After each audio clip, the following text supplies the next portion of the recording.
You know what I love? Sports. Love sports. Sports. When it comes to Texas A&M. Where are you getting this information?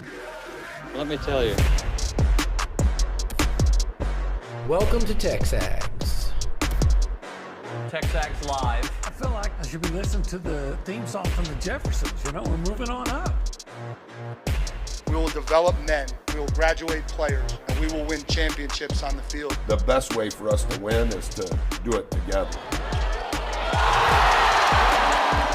He is a guy that has gotten better and better and better. He's just got that dog in him. It's been special. The 12th man this past week was unbelievable. 100%. Ready to go. It's been a long time coming, and I just can't wait to be out there. That's why we play football in the SEC, trying to go get it done. You know, if I'm betting on anybody, it's the Aggies.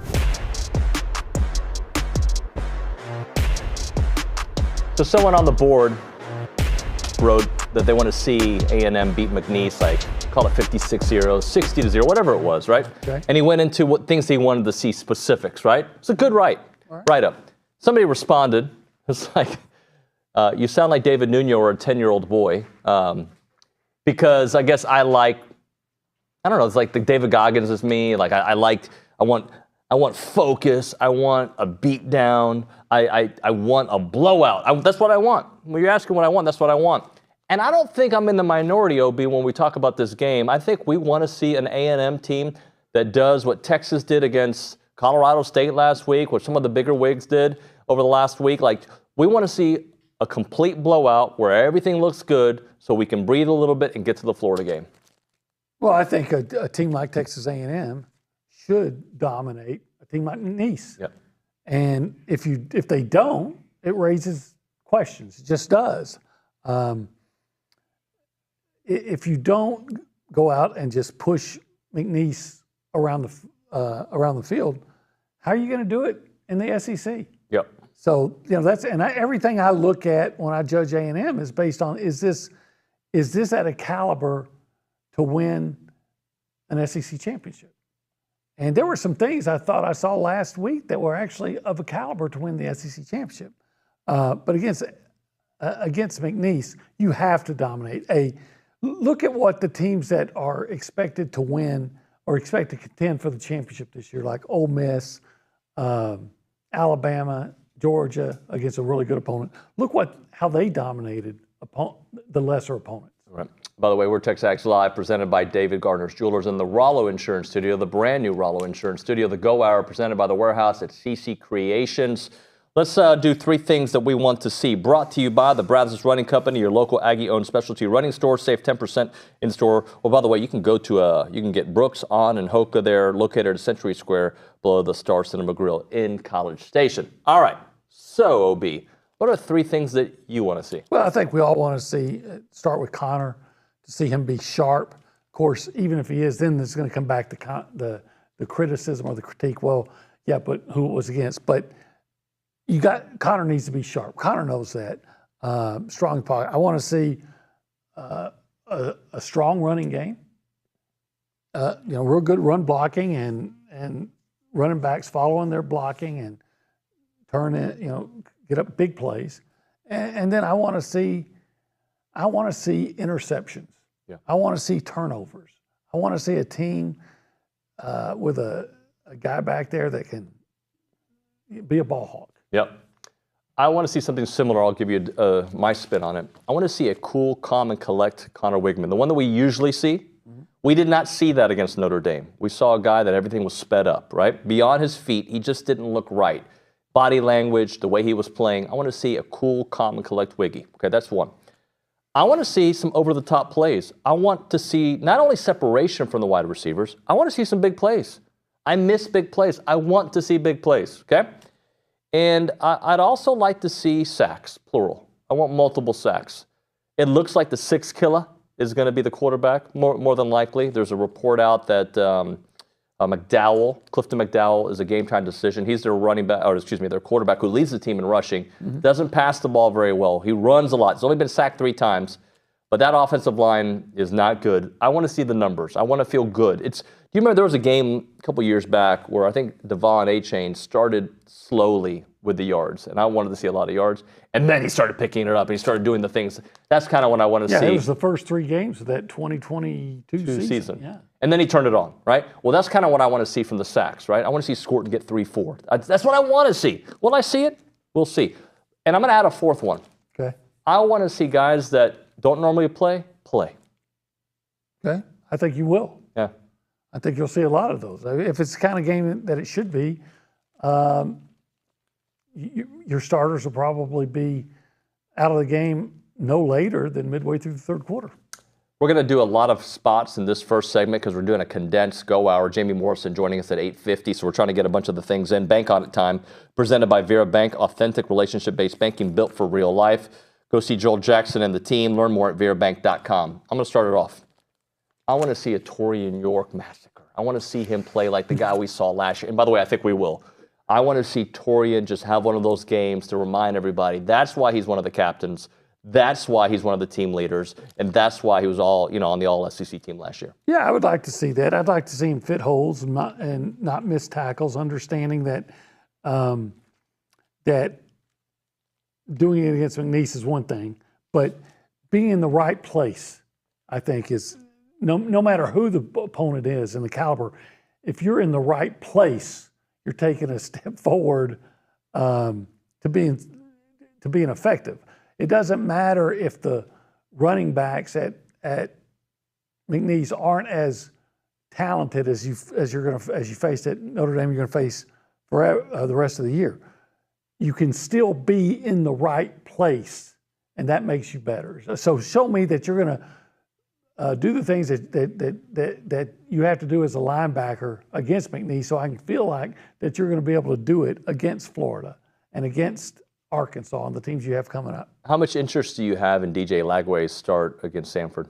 I'm interested, but and Samford is probably better than McNeese, but it's still kind of the same thing. If you can't, as an SEC team, even as a struggling SEC team, if you can't dominate an FCS opponent, what are you doing? Then what are we doing here? Yeah, I agree with that.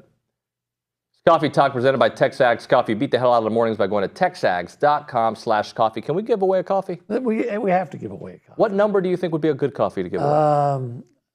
Number 7. Number 7, 4? For that first touchdown. That first touchdown. And maybe whoever scores that first touchdown, maybe? Moose. Moose? Maybe? He's 7. Maybe Tariq Chappelle. Maybe Tariq Chappelle. I'd like to see a pick 6. I would love to. Can you bank on that? No, because they just... They don't. You know who had the last pick 6? Remind me. Was it not Chris Russell against Arkansas last year? With Bryce Anderson making the deflection? That's right. So it happens.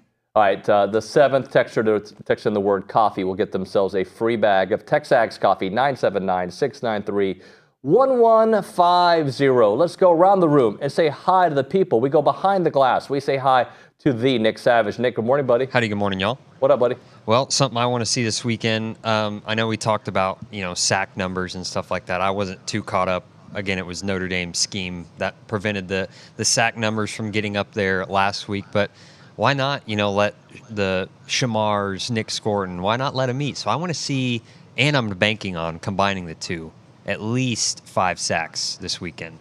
The problem with putting these numbers out there is when they don't hit them, we look like a bunch of idiots because 5 sacks, while I know this team can and will do that this year, it is a big number. But they should against a team like McNeese, right? Oh, McNeese has given up 4 sacks so far this year to Southern and Tarleton combined. Yeah. It comes back again. That number will be doubled by the time we talk on Monday, right? 8? Like not that they'll have 8. They'll A&M will get at least 4 sacks. Well, they should. They should now. McNeese doesn't want to get their quarterback hurt, so they may be doing everything they can to get the ball out of the quarterback's hands, just like Notre Dame did. Right. If Notre Dame had been running a normal offense where you take 5 and 7-step drops, A&M might have gotten 2 or 3 or 4. The difference is the caliber of athlete, and let's just say they do that quickly, right? And they get no first downs. Eventually, they're going to have to try something different. Yeah. Plus, if they're doing that, then play tighter coverage and jumps some routes. Jumps the routes. We'll get that pick six. You know, Aggies gather at the Angry Elephant. I know they do. We are supposed to be doing a couple of road shows there over the next 6 weeks. I don't have the dates exactly yet, but we'll be hanging out at the College Station location. Let's go to the Angry Elephant News and Social Center. McKinley Polanski, what's up? Hi, what's up? How are you? Good, how are y'all? Doing wonderful. What's going on in your world?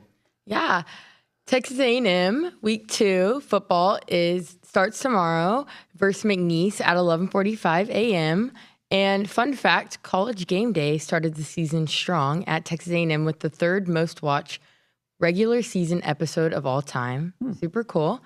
Texas A&M volleyball plays Texas State at Reed Arena tonight. Pack Reed. Pack Reed at 6:30 p.m. And if you're a student, bring your student ID and your ticket to the game for free entry. And Texas A&M volleyball landed 7 newcomers on Baseball America's annual list of top 100 transfers. You know, it's funny, like, we talked so much baseball this offseason. Yeah. We haven't talked baseball in, like, I don't know, 3 weeks, whatever it's been. I kind of miss it. Well, you know, I keep up with it through Broniger, and it sure sounds like they've been, you know, recruiting and adding players at a high level, and that this team, dare I say, could be as good, if not better. Yeah. Could be projected to be as it was last year. Yeah. I know you don't have Montgomery anymore, and a couple other guys, but Offensively, you might put up bigger numbers, though. Some outstanding players, apparently. Polanski, what else do you have for us? Yes. Texas A&M basketball's Wade Taylor was named a Blue Ribbon Yearbook second team All-American. What kind of year do you expect from Wade? Oh, huge year. Like, I feel, and tell me if I'm wrong here, each year he has raised his level. His sophomore year, he absolutely, you know, blew the door out whenever the SEC play started. Last year he was pretty consistent, and I'd say better. Can he raise it? I think he can. I think he can raise his level of effectiveness. Doesn't mean his stats per se, I would right? hope that he doesn't have to score in the volume that he has to. I hope he's getting more help. Yeah, I hope so too. All right, Polanski, let's get one more. Yeah. We'll go back to football. Here's some stats. Texas A&M's run defense allowed 198 yards. Don't remind me. And McNeese State ran for 164 yards and 3 touchdowns in their last games. Against Southern. But a bunch of those were at the end where Clifton McDowell, I think he had a 34-yard touchdown, 38-yard touchdown at the end of that game. I actually did a little intel on them on TexAgs premium board. That game, Obi, I don't know how much attention you paid to it, but they were losing 7-0 entering the fourth quarter. And they did score 21 points in the fourth quarter, but 2 of those were direct results of special teams. One was a blocked field goal where Southern was about to go up 10-0 with 11 minutes left. They ran it back to like the 9-yard line, and they scored 2 plays later. Another one was a punt that went over the punter's head, a snap that went over the punter's head, and went up in the back of the end zone. They get the ball to 2. And they score. So they got 14 quick points, all because of special teams, not because the offense was moving the ball. You know, what I take from that is I wonder if, like, Jimbo's been a special teams consultant for Southern.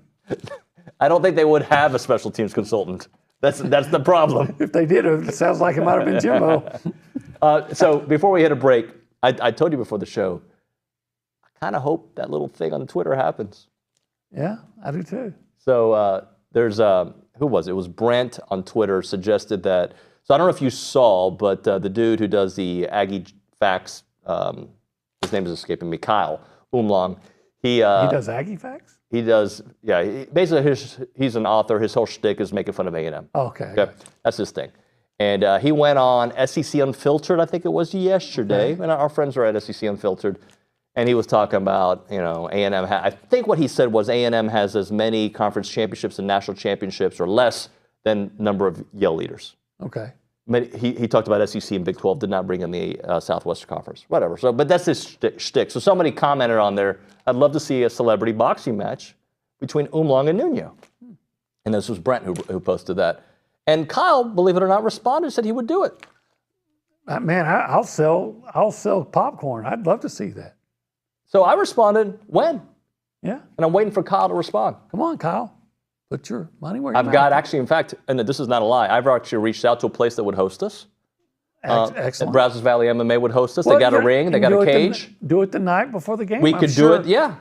We could do it the night of the Yale practice, the night before the Texas game. Yeah, Absolutely. Proceeds going to NIL is what they suggested. Well, I would say, yeah. The winner take all. Yeah, or winners got to drop their shtick. Whatever. I like the NIL. Whatever money is won, the winner, all that, whatever money is raised, all the money goes to the NIL fund of the winning fighter. Yeah. So I think the difference is I haven't built my empire talking about other people. Well, actually, I rephrase that. I am a journalist. I do talk about other people, but other journalists. Yeah, well, not even that. I don't necessarily talk down about other programs. I want A&M to beat Texas every time 50-0. Yeah. That's a fan, right? That's the fan in me.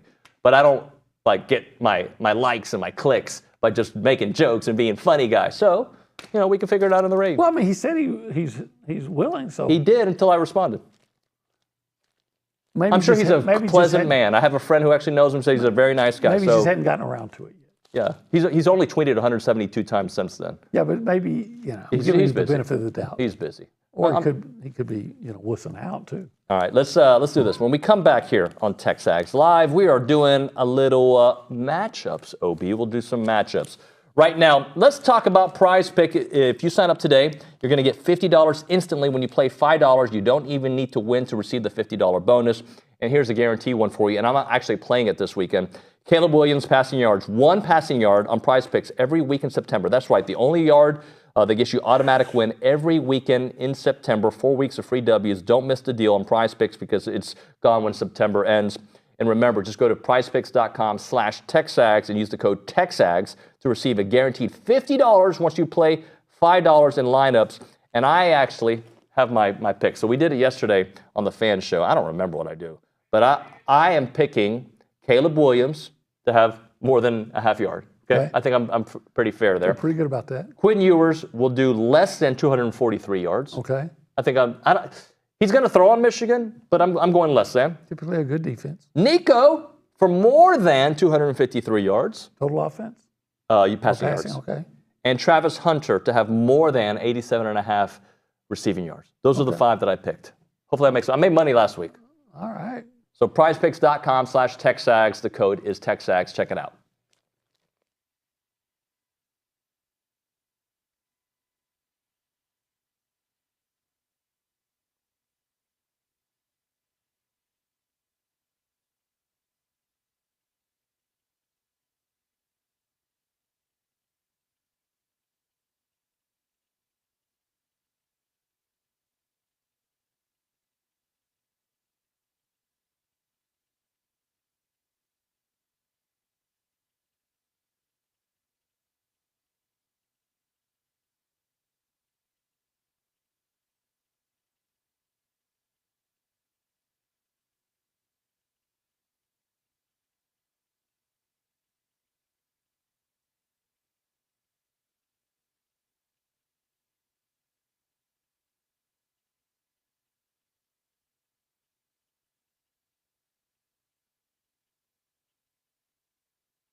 It is TexAgs Live. We are presented by David Gardner's Jewelers. We're here in the Rollo Insurance Studio. It is the Go Hour presented by the Warehouse at CC Creations. I do want to talk about Duck Camp. OB wears the gear. I wear the gear. Billy wears the gear. Everybody around this office. I think even Bronny's got some. Nick's got some stuff. They were fantastic, and they have the very comfortable fitting shirts. So if you go fishing or if you go hunting or if you just want to hang out around the house, great gear that fits nicely. It's not too tight. It's not too loose. It just fits comfortably. They're super comfortable, not your run-of-the-mill baggy, boxy looks. And they range from the new sun protection line of shirts to technical hunting and fishing apparel. They've got the Mallard Game Series hats, and those hats are all over campus. You want to make sure you check it out. I'm supposed to be going on this cool hunting trip. I think I want to go on the second bye week. I'm looking forward to that. More information on that maybe some TexAgers want to come with us. But they're made for people that live for the moments out there where there are fish to catch, birds to hunt, and a time to kill. And, of course, football to watch. Check out the gear at duckcamp.com. OB, let's get into some matchups. You want to maybe start off with the quarterback by the name of Connor Wigman? Connor Wigman, as we all know, did not play to his strengths or his capability? His capability. I think that's the best way to put it last week. So I think he's matched up against just the entire defense of McNeese. And what we talked about earlier, can Connor play at the level that we have seen him play? McNeese's defense is, they've been susceptible, I think, to giving up some big plays. And, this should be a get-right game for Connor.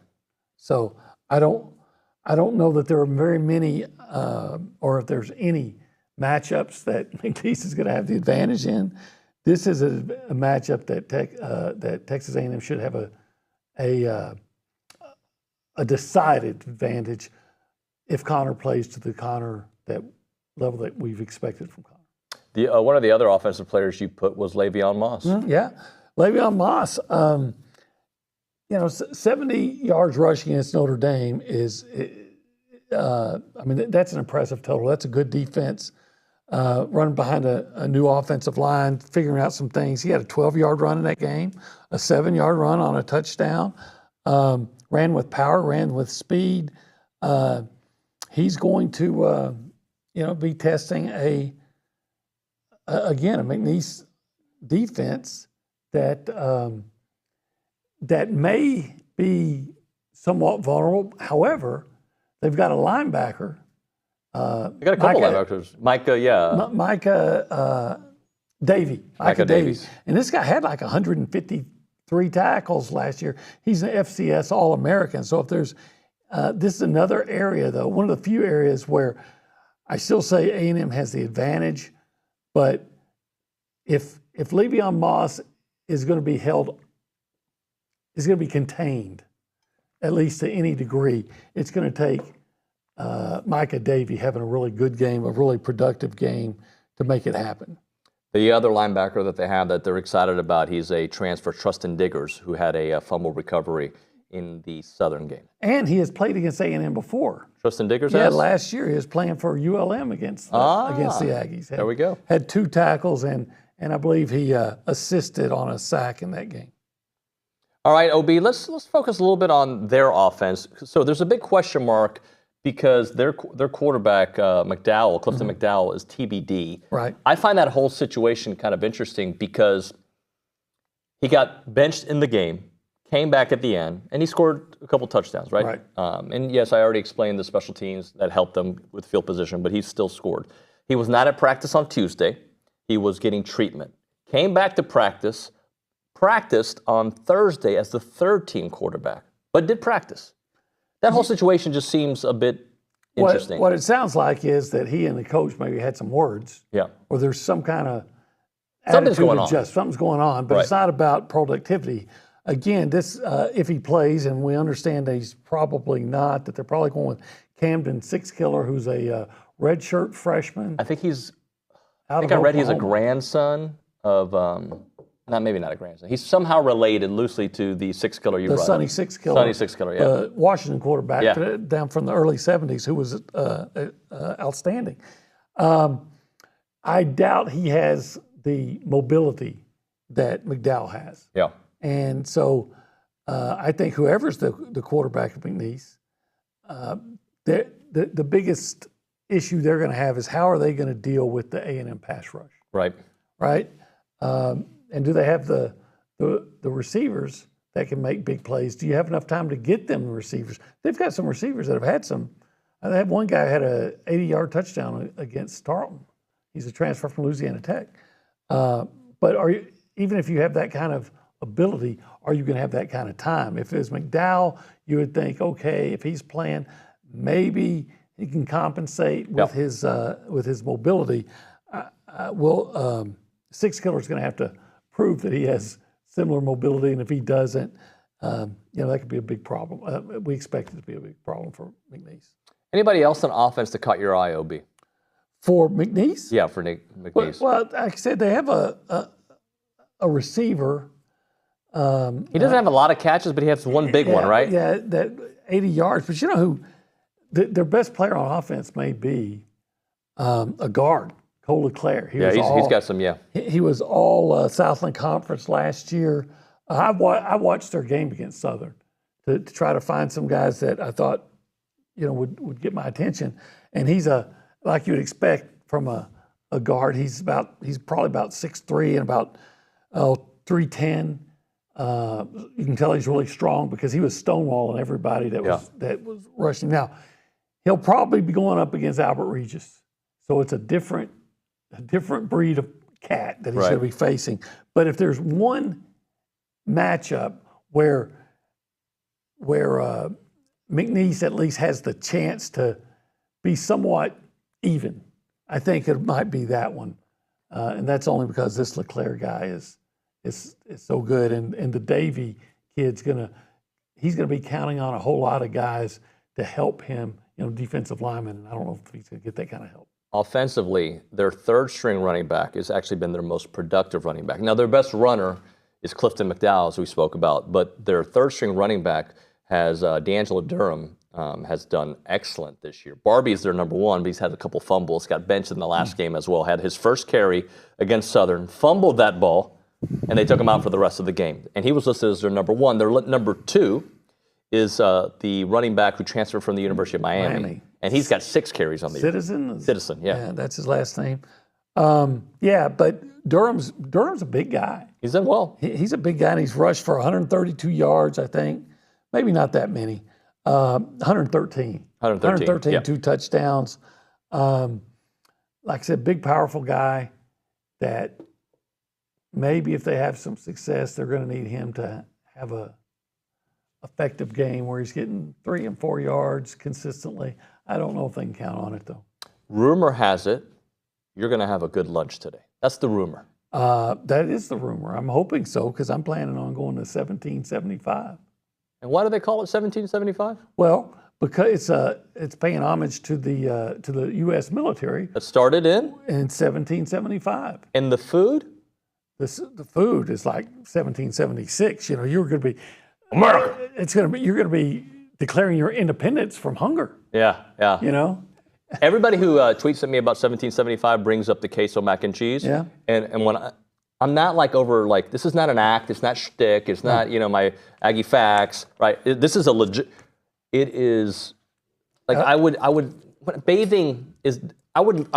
rest in it like a sauna or like a hot tub, just be in, and take little bites. It's really tremendous. I had a friend that went to 1775 yesterday, and he texted me before. Oh, I saw that text, He said, hey, what do you recommend? I said, look, I love the pork ribs. The brisket's great. Get the macaroni and cheese. And he said, all right, well, you set a high standard. And then he texted me back later and said, you know what? I went in with high expectations. They were all met and exceeded. That's when you know you've gone to a good place. Usually when you go to a place, it's the best. You're like, it was okay, it was good. This, I'm telling you, you'll leave, you'll love it. 8203 Raymond Stausser Parkway, Suite C, College Station, 77845. Call them up, 979-6241. They are open Thursday through Saturday, 11 a.m. until they're sold out, and they get sold out real quick, folks. 1775txbbq.com.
Welcome back in. TexAgs Live, presented by David Gardner's Jewelers in the Rollo Insurance Studio.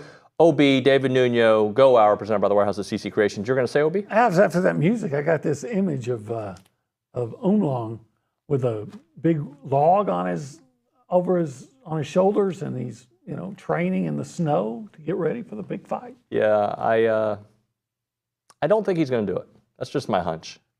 Come on, man. Those guys at Texas, they're not. Look, there's some Texas people that would destroy me. By the way, I'm last place at my class. Like when I go to Brazos Valley MMA, I am probably the worst student there. That being said, I'm a student. But he already said that he's up for it. Yeah, well. So that's why he's training. But I would like to do cage fighting. Not boxing. I'd like to do cage fighting.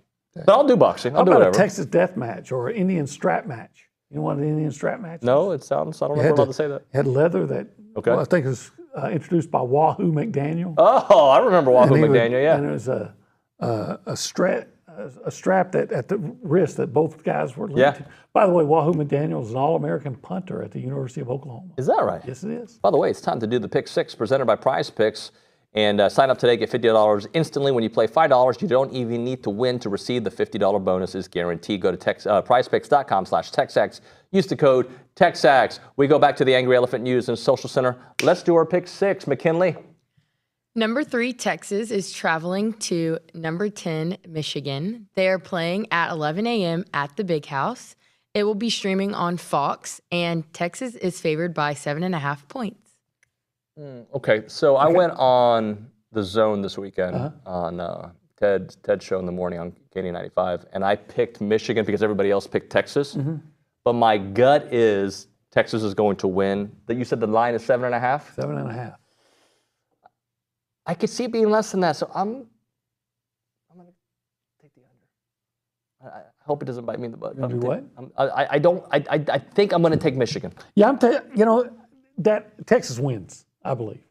But that half a point means a lot to me. So I'm going to take, you know what, and I shouldn't because I never win while taking the points, but I'm going to go ahead and take Michigan and feel like they can stay, 24-17 type of thing. So Randy on the YouTube page says that when I did my Prize Picks and I picked for less than, was it 250 yards, something like that for Quinn Ewers, he's like, he plays great in these big games. And he has played really well. I don't know how many, he's been in a few big games. Yeah, he's been in some. And I think Michigan, if there's one problem with their defense, it might be their secondary, if there's a problem with their defense. So maybe I made a mistake there. I think Michigan keeps it close, but Texas wins. I think so too. I agree with you. Yeah. Next one. Arkansas is traveling to number 16, Oklahoma State. They are playing at Boone Pickens Stadium at 11 a.m. It will be streamed on ABC, and Oklahoma State is favored by 7.5 points. I think I'm going to take Oklahoma State. Okay. I think I am. I'm a little impressed by the offense last week by Arkansas, but who did they play? They played Pine Bluff. Yeah. So give me Oklahoma State. Yeah, you know what? I'm going to take Arkansas. I'll tell you why. Tell me why. Because remember how that A&M team was just a skeleton crew, especially on defense in the bowl game last year, and yet A&M still almost won it. And I think the Bobby Petrino influence, and I think Oklahoma State wins. But I think it's kind of the same deal. I think Arkansas is going to keep it competitive. Next. Iowa State is traveling to number 21, Iowa. They're playing at Kinnick Stadium at 2:30 p.m., and it'll be streamed on CBS. Iowa is favored by 2.5 points. I'm taking Iowa. Yeah. Look for the Hawkeyes to mash them. Nicely played, sir. Like that? I do like that. You got it? No. I like it, though, because your face told me it was a joke. MASH, the TV show. Hawkeye was the main character. The main character. See, it took me a moment. I knew there was something from the 1960s there, or 70s. That would have been even into the 80s. In the 80s. Are you sure? Yeah. McKinley? Colorado is traveling to Nebraska. Whatever it is, I want them to lose. They are playing at Memorial Stadium at 6:30 p.m. It'll be streamed on NBC, and Nebraska is favored by 7.5 points. Huskers. Yeah, I think I have to take the Huskers. If you struggle with North Dakota State, I think you're going to struggle with Nebraska. Especially, and it's on the road. Yep. Yeah. Give me Nebraska. Huskers. Dylan Raiola, is that how you say it? Yeah, Raiola, yeah. Raiola. Continue Corn on. for everybody. Number 14, Tennessee versus number 24, North Carolina State. This line keeps going up. At Bank of America Stadium, which is in Charlotte. It's a neutral site at 6:30 p.m. It'll be streamed on ABC, and Tennessee is favored by 8.5 points. I think I've seen the line jump up actually to 10, but I like this number at 8.5. I'm taking Tennessee. Yeah, I'm going with the Vols. Yep. I always hear how good NC State is, and then I never see them play well. Beat a really good opponent, kind of like somebody else I know. Yeah, we beat somebody in 21. Continue on, please. McNeese State at Texas A&M. They're playing at Kyle Field at 11:45 a.m. It'll be streamed on SEC Network, and A&M is favored by 44.5. That's a big number, OB. Yeah.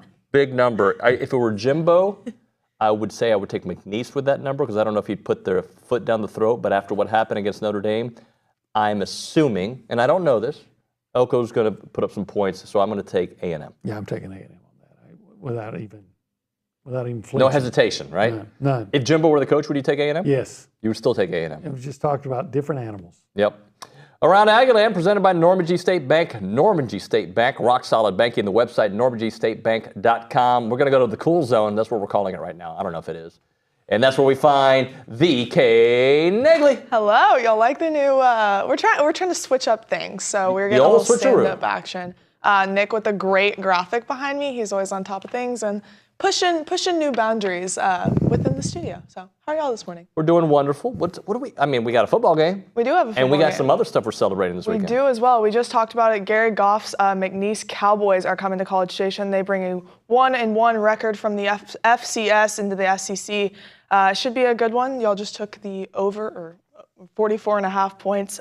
We're excited to see Colin Klein's offense back in action. Additionally, other than football going on, last night soccer took down TCU. Mac, we all know Mac. She scored a goal last night as well. She's the fastest human in the world. Yeah, she is. That goal, if you go back and watch it on Aggie Soccer's socials, it was awesome. And then Mia Pante as well had one. They won 2-0 last night over TCU, and then they will return to Ellis Field on Sunday for a 6 p.m. match against LA Tech. Additionally, volleyball has a very big match. That is tonight. I know we will speak to Jamie Morrison in just a second, but the Morrison's Aggies are 3-0 heading into a match with Texas State.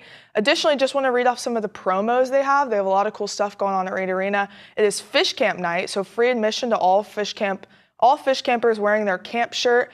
$5 beer night for fans over 21. They can purchase special beer. And then as well as if you bring your McNeese football ticket, you can get into the game for free. Additionally, all student IDs at the door, you will be allowed in for free. And then last thing for you, men's golf kicks off the season this weekend. Brian Corton's program will get underway at the Sali'i Players Championship, and that will be on Saturday and Sunday. Great job. Appreciate you, Kay. Of course. All right, we're going to hit a break here, OB. I think we're done because Jamie Morrison is coming in. So we'll talk to Mr. Morrison on the other side. I call him Jamie. He's my friend. Right now we're talking Heritage Films. I've been having this, Chance told me about some of these documentaries he's been doing for family businesses and just businesses in general. And I've talked to a couple of our sponsors here on TexAgs, like how cool it would be to have your business be the main character of a story. And that's what Chance does. He tells the story, the origin story, the Wolverine origin story of whatever company you have, or maybe it's the patriarch in your family, maybe it's tailgating at an Aggie event, but he tells that story, and then that story is going to be a 2-hour documentary, by the way, and it's going to have all the interviews, all the video, all the pictures that you want to see in it, and it's going to feel like you're watching a Netflix special. But that's going to be a video and something you're going to watch over time, and you're going to be able to remember 10 years ago when we did this. Let's watch that big game against McNeese, whatever it may be. You'll have that documented and saved for the next generation and the generation after that. The website is yourheritagefilm.com, yourheritagefilm.com, 713-893-8341, 713-893-8341.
Welcome back in. TexAgs Live, presented by David Gardner's Jewelers, Rollo Insurance Studio Go Hour, presented by The Warehouse at CC Creations. As a reminder, every guest and caller joins us on the Boss Firearms Hotline, Aggieland's premier gun and accessory shop. They've got all you need to build your next firearm. Check them out at bossfirearms.com. Our good friend, Jamie Morrison, is in the house.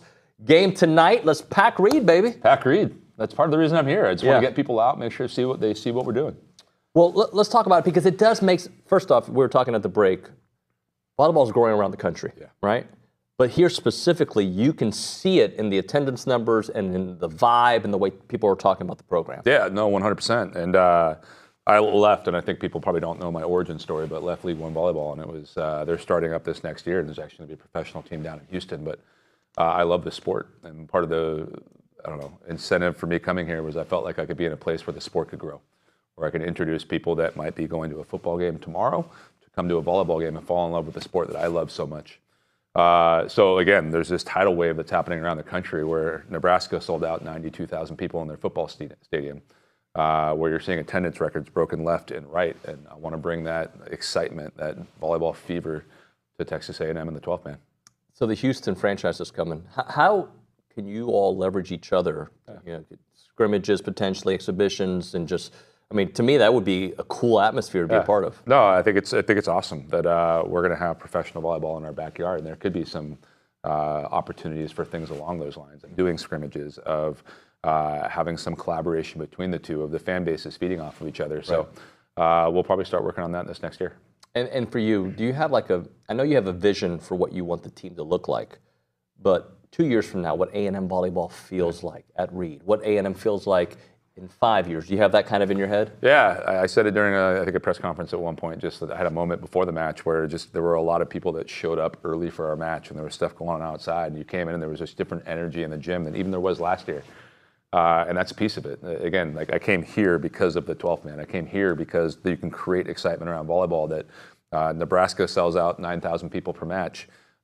You can do that here. And I don't think there's a lot of programs in the country where you can do that. Maybe there's 5. And it's a big part of the reason why I picked this. But the vision, there's how we play volleyball, and then there's how we operate, and then just this crowd engagement piece. And we're going to play around with some different stuff tonight that I'm bringing from international volleyball, with trying to get the crowd engaged when we get a big stuff, when we get a big kill. When all these kind of actions happen of making this thing where the 12th man's feeding off of us, we're feeding off of them. Can you speak a little bit about that? Yesterday I saw a Twitter highlight of some basketball being played, pro basketball being played overseas, and just the environment was different.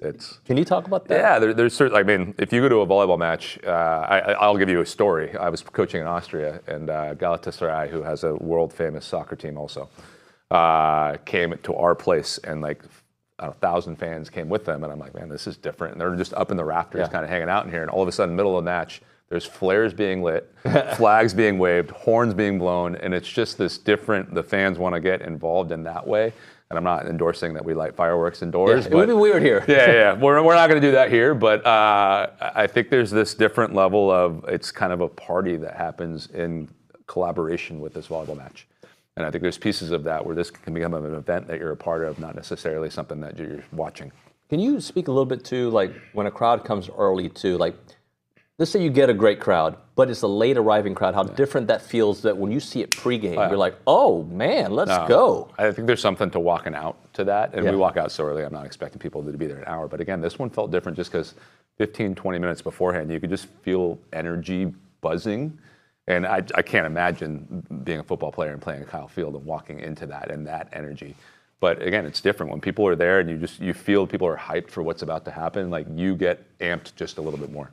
Can you talk a little bit about what you want to see tonight from your team? I assume a quick start and just get that out of the way. Get from 15 points to 5 points and get out and start playing good volleyball from the beginning and be the aggressor. And I think the good teams, they have an idea of their identity and say, hey, here I am, do something about it to the opponent.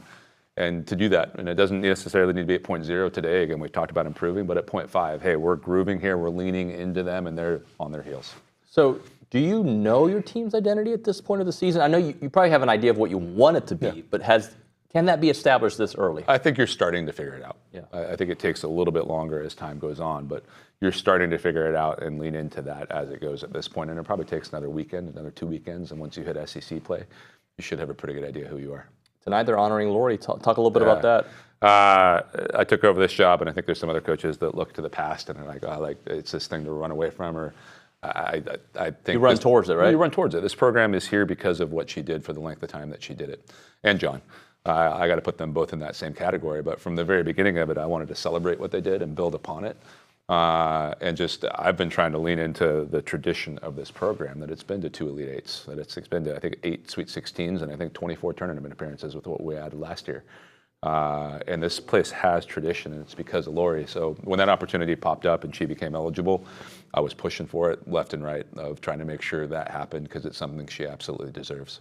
Do you learn from the past as well, like of things that maybe, I mean, the game has evolved, but just maybe practices that, when I say practice, not actual standard practice, like that kind of style. Do you learn from what they did in the past? Yeah, I think any person, when they come into something, should ask questions. They should come in the very beginning, shouldn't be, here's what I'm doing. It's ask questions. So I think from learning from her, it's, hey, what's the tradition of the school? What fits the school? I called her before I even said yes on the job, and just asked about College Station, and asked about this job, and is it a good opportunity? And she jumped on it and said yes. So I definitely learned from that. I don't think the X's and O's of volleyball necessarily, but I think the place and how you fit into it, for sure. Can your program feed off what the football team does? Oh, 100%. I think every program at Texas A&M feeds off what the football program does.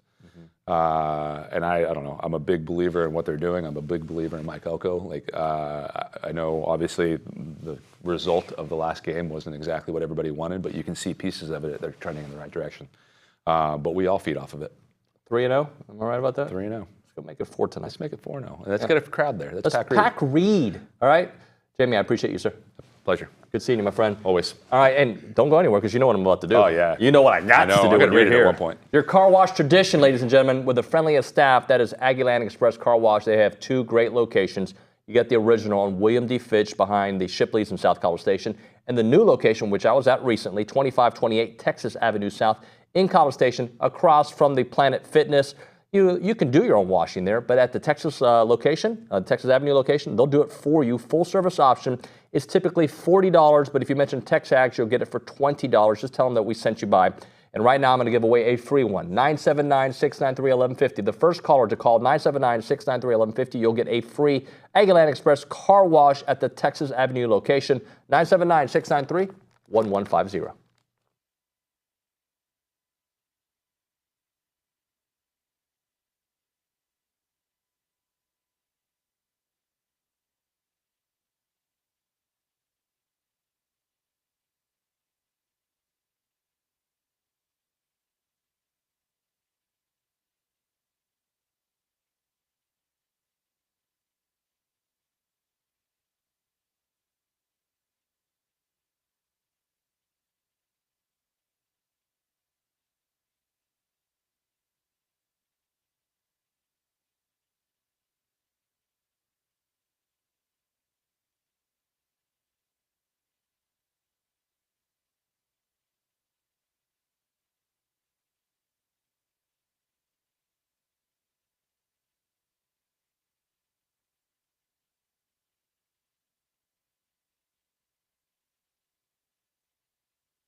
They try to make a hint that SEC Mike, I was about to call him Dr. Mike. SEC Mike is my hero. TexAgs Live, presented by David Gardner's Jewelers in the Rollo Insurance Studio. Let's go to the Boss Firearms hotline. It is SEC Mike. Michael Bratton joining us here on TexAgs Live. Michael, good morning, buddy.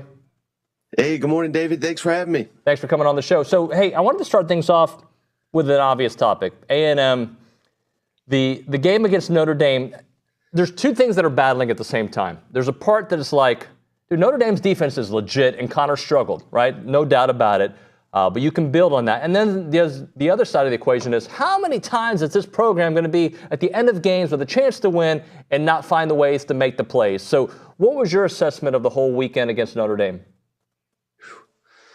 Yeah. Well, I mean, there's a lot to be said there, obviously. Like you said, Wigman didn't look very good at all.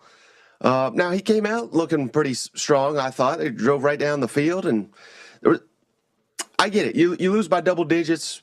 We are getting asked, is Mike Elko even a worthy coach? I mean, people are going overboard after 1 week. I'm not going anywhere near that. But I think the main takeaway for me is I have never in my life have I watched Notre Dame look like it has better athletes than an SEC team that it's going up against. And I think that's the biggest takeaway is where are all these athletes for A&M? I saw no separation from virtually any receivers. That's not on Wigman.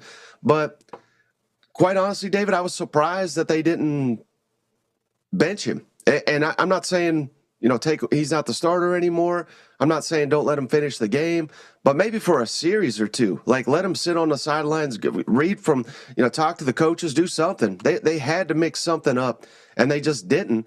And clearly, it looked like the head coach lost confidence in Connor throwing the football. We all have seen the clip, I assume. And I think the offensive coordinator lost confidence in the Aggies' ability to block anybody and run the ball. So it was just a calamity on the offensive side of the football. So when you say they lost by 10, yes, but it was a tie game with 1:50, right? So and it was desperation. I guess my issue with the way the game ended was that final series, the final real series, right? They just weren't on the same page. That being said, I give them a little grace because it had been a year. And I know Riley Leonard has been a year too. And Riley Leonard looked solid, no doubt about that. And I also think the Notre Dame game plan was fantastic. But you're not going to learn too much about A&M this week, but is there something against McNeese that Connor can do to make you be like, all right, that's the guy that I saw last year? I mean, he's just got to look a lot more comfortable in this offense. He outside of the first drive or two, I mean, it just didn't seem he was at all comfortable. I think he was seeing ghosts back there in the second half, particularly. We got to see some of these.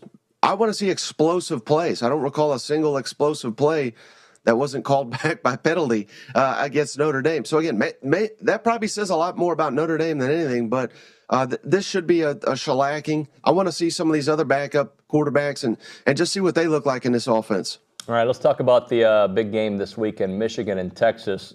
My heart wants, obviously for Michigan to win. I think it'd be an interesting story with what has happened there over the last year. Your offense is kind of revamped. Your defense should still be pretty good. Texas is good, though, man. How do you see this one go? Yeah, I don't even think Michigan gets to 10 points based on what I saw from them last weekend and what I saw from Texas defense. I think I was more impressed. Everybody's, talking up Quinn Ewers, Arch Manning, which they looked fantastic, by the way. But I'm more impressed by the Texas defense in that opener against Colorado State because I was told they've got a really good quarterback. They got a good receiver. They did nothing. They didn't even get 100 passing yards on Texas last week. So, I mean, we all know Michigan and how they cheat their way to victory. Well, they can cheat all they want. I don't think they're going to come close to Texas. And I'll tell you this, David, I think the SEC needs this one pretty badly. And I have said this. This is all guesswork with this 12-team committee. We've never actually seen it play out. But if Texas loses on Saturday, I think it's going to cost the SEC a playoff spot. And I'm not saying it's going to cost Texas a spot, but the perception, I think, will be that the SEC is not as dominant as it was after week one and after this weekend. Would you believe that if Texas were to lose this game, that the SEC has lost ground? Yeah, I mean, because this will be 2 years in a row. Last season was an embarrassment in the non-conference as well. And then Georgia not making the playoff, well, of course, because of Alabama, but then Alabama goes and loses in the playoff to Michigan. I mean, I think there would be a case to be made for that. Talking to SEC Mike here on the Boss Firearms Hotline. Mike, let's talk about Tennessee and NC State. I am not impressed with NC State. I know that people like them, but I am impressed with Nico in Tennessee. Yeah, well, you should be, because they're going to destroy NC State here. I'll say I got it 42-17. I mean, I don't even think this game's going to be close. Again, you're right. Everybody leads off with Nico when they talk about Tennessee, as they should. I mean, the guy looks phenomenal. But the secret to Tennessee's offense, and shouldn't be a secret because they've been doing it since Heupel got there, but they run the ball as well as anybody. So that just having Nico is just going to open that up even more. Tennessee had 300 rushing yards last week, in addition to Nico just setting the all-time Tennessee record for passing yards and a half. So, again, are they going to do that against NC State? They're not going to do that because the competition is significantly tougher. But I think Tennessee's defensive front's going to be all over Grayson McCall, the NC State quarterback. I don't think they have a prayer in this matchup. Mike, let's talk about this Oklahoma-Houston game. Had Houston looked better last week, I'd be more impressed with this game. I thought Oklahoma looked really good. There were some protection issues, but do you even see this one being close at all? No, and I do enjoy the fact, as we're getting to know more and more about Oklahoma, I'm sure your audience is much more familiar with Oklahoma fans than I am, but with them coming to the SEC, they're winning by 50 points, and all I'm hearing is, oh, God, we can't convert a third down. This offensive line ain't it. I'm like, my God, you won by half 100. You know what I mean? These are issues that are going to occur week one.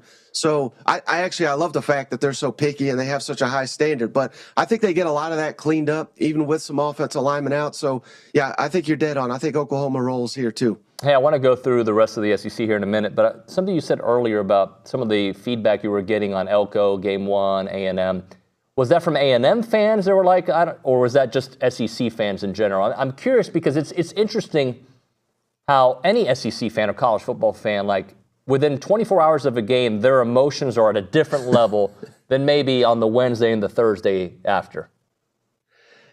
Quite honestly with you, David, I think it's mostly Texas fans, and I think it's because that's what they want. They want A&M to be a bust and Elko to not be a good coach. But I think they're a little bit of afraid that A&M finally has a quality coach that can lead the program in the right direction. But I've said it before. I think I've said it on this program. His success is going to be defined by his offensive coordinator hires, and I'm not ready to throw Colin Klein out by any means, but.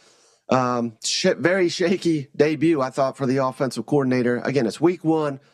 Get back to me in a month. If we're still having these issues, then we got a real problem. By the way, can you remind me, if you've memorized it, because I have, but I just want you to remind me on the air, what Sark's record was in his first year as a coach at Texas? Oh, by the way, in the Big 12. I believe it was 5-7, David. That is correct. Okay.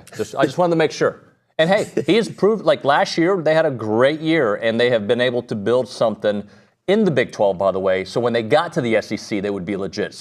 But that was with a Big 12 schedule. All right, we'll move on. Are you surprised by what happened with LSU and USC?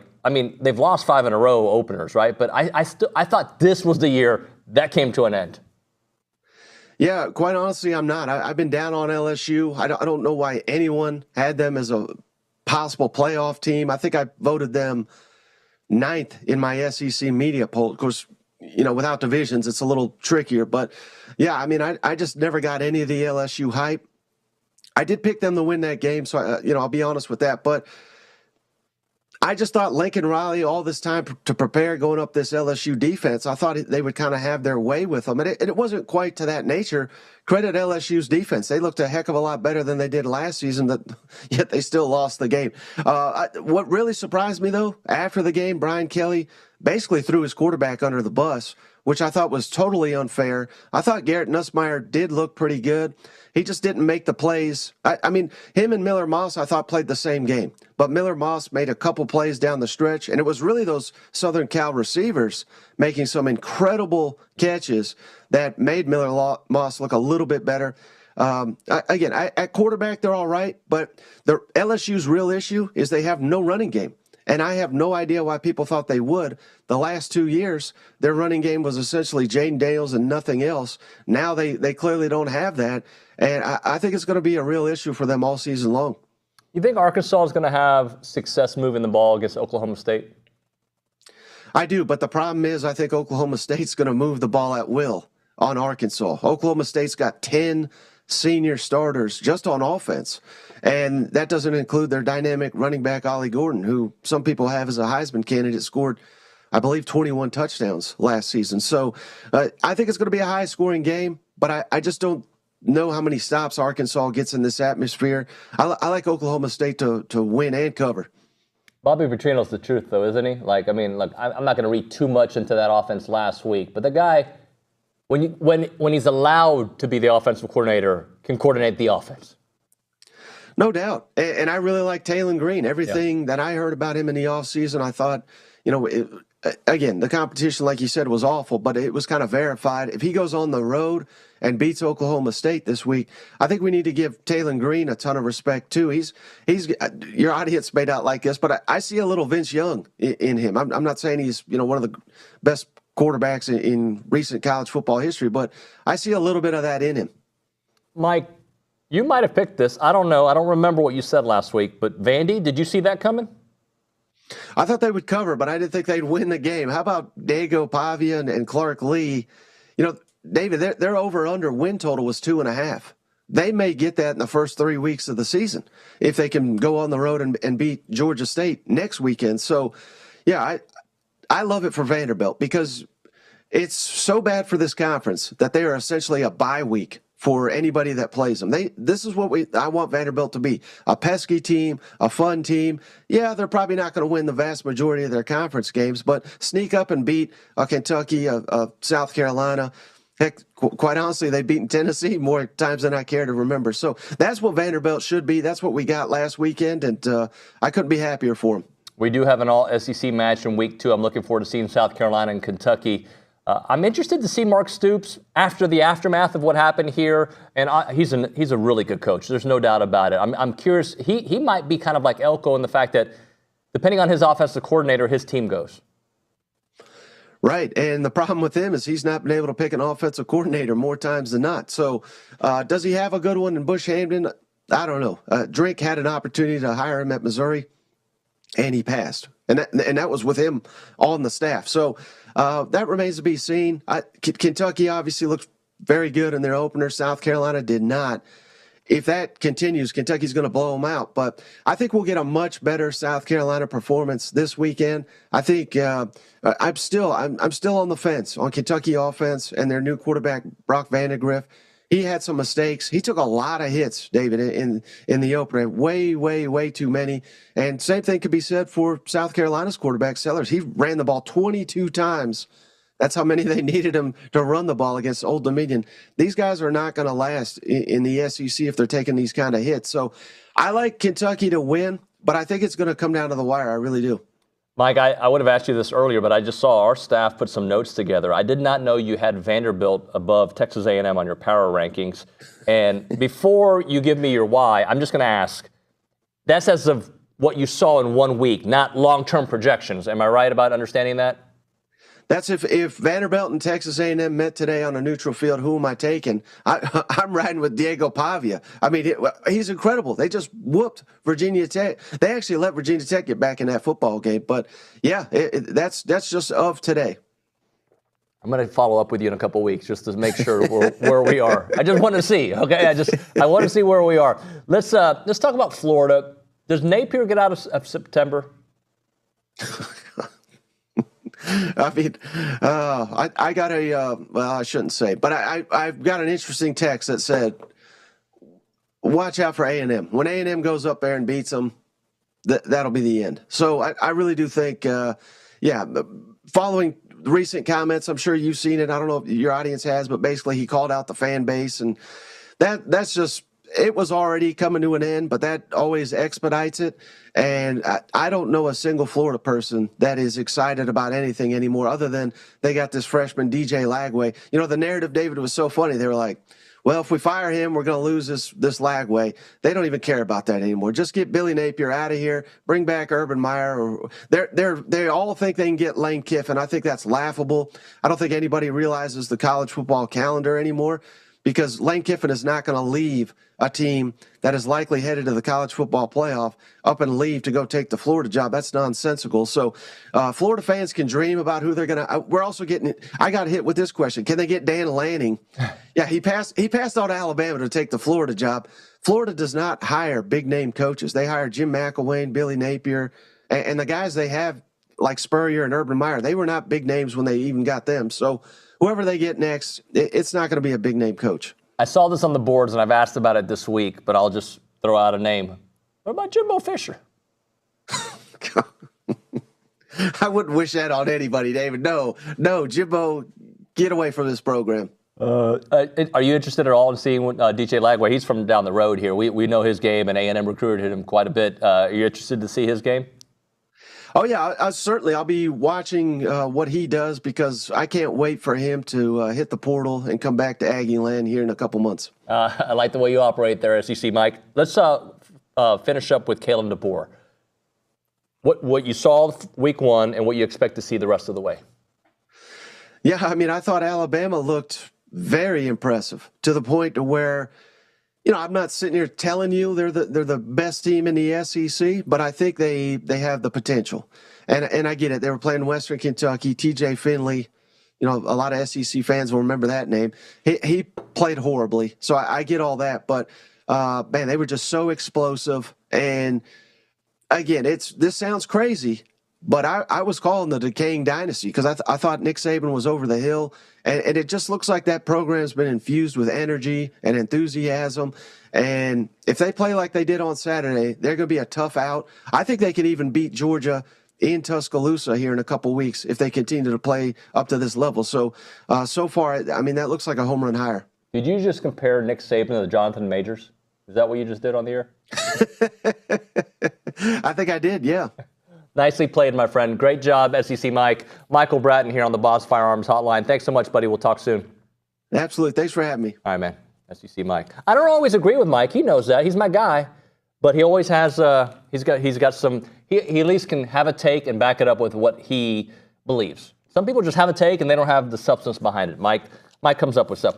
Don't always agree, but he's good people. All right, Milliken Reserve time. Farm-to-table community in College Station. They got homes, they got trails, they got wide open spaces, and they have a mission to build a healthy community around nature. I've been telling you about the calendar because they have cool events. They got Gardening 101. McKinley, you into that? Yeah, she's into Gardening 101. Sunrise Coffee. I love coffee. I drink a whole Yeti during the show. You guys know that about me. Volunteer at the farm, day at play. All these events happening on September the 10th, the 12th, and the 13th. Trail running with the Lone Star Trail Runners, volunteer at the farm stand, and then Gardening 101. That's going to be a fun one on September the 17th. Maybe I'll be there. Maybe I won't. It's Milliken Reserve. A variety of native species find their homes there through the preserved woods and creeks and ponds. You got the white-tailed deer, the songbirds, the rabbits, and the turtles. You can learn more at millikenreserve.com. That is millikenreserve.com.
Welcome back into the program. It is TexAgs Live. We are presented by David Gardner's Jewelers. We are here in the Rollo Insurance Studio, and I am looking forward to seeing some quality football this weekend and hopefully not some overreactions. I know many of us are going to hold our real opinions until after the Florida game, but just like guys, sometimes we can take a breather before we have like these hot sports takes. Let's go to the Angry Elephant News and Social Center. Billy should be here in studio in a moment, but McKinley Polanski is in the hizzy. Do people say that still or no? Not No. since 1986? Yes. You know what that means, the hizzy? No. It's the house. You're just being nice by laughing and realizing what? Yeah, A I have dork. no clue what that is. Great, thanks. Yes, we have some questions and comments. Donalyn said, just want to see the fundamentals of effective blocking and tackling, rock solid fundamentals, and a few explosive plays on offense and takeaways on defense. Let's take those in parts. The first part was the blocking, is that right? Yes, blocking and tackling. Okay, I'll get to the tackling in a second. Blocking, I thought we saw some pretty good blocking in that game. Like the blocking was not the issue in that game, but tackling was an issue, especially late in the game, McKinley. So you're exactly right. Like I want to see some legit tackling, like wrap up, put them down. What else? What was the other point he had? Rock solid fundamentals and a few explosive plays on offense. I would like more than a few. I'd like a lot of explosive plays. I wouldn't mind like a... What are we doing? Ladies and gentlemen, Billy Liucci is walking into the studio with his musical, his Spotify playing. What was the last point he had, McKinley?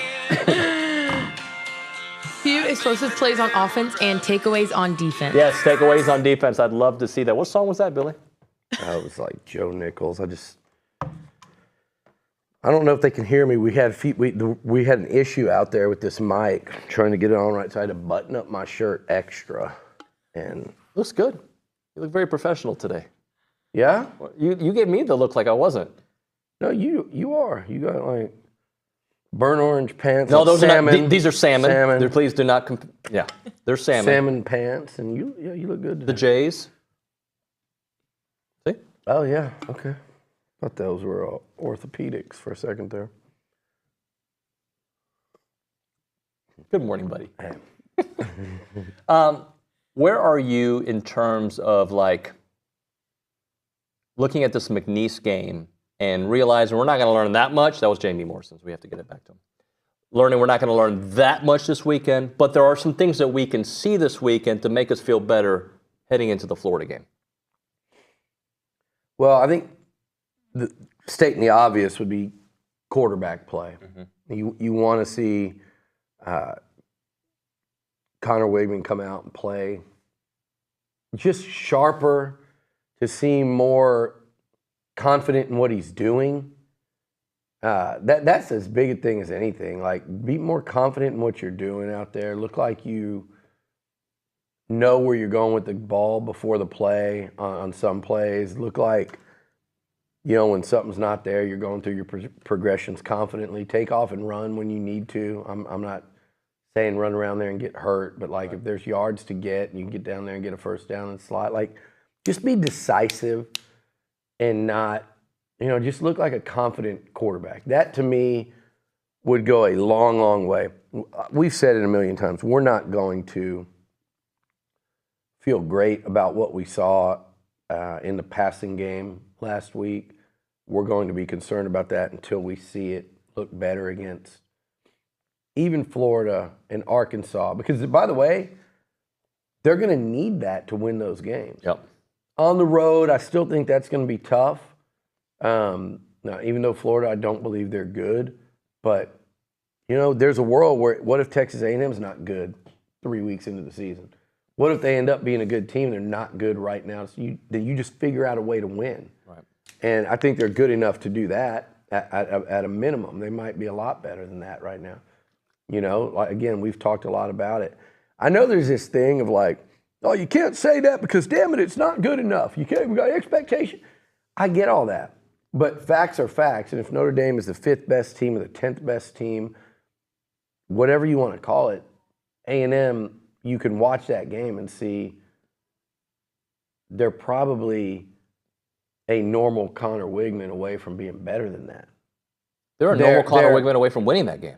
I went back and looked at all three of those long runs Notre Dame had, and Sean Porter broke them down on the video. That was a great video. But what you really realize in those three are not who missed the tackle or who messed up in the wrong guy, but it was one guy on 3 plays, because the other 10 had it. Maybe on one of them it was 9-9, but guys had it played perfectly. I think if they play that game a few weeks later, you're not seeing those busts. You're not seeing those misfits. That was half their rushing yards on 3 plays and both touchdowns. So I think they're close to actually being a good team. I'm not saying great, but a good team. But Connor has to start with quarterback, because we can talk all we want, David, about the receivers.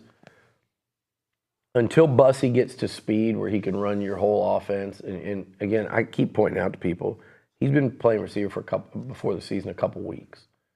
He was playing 1A ball prior to that, so there's a learning curve. Sure.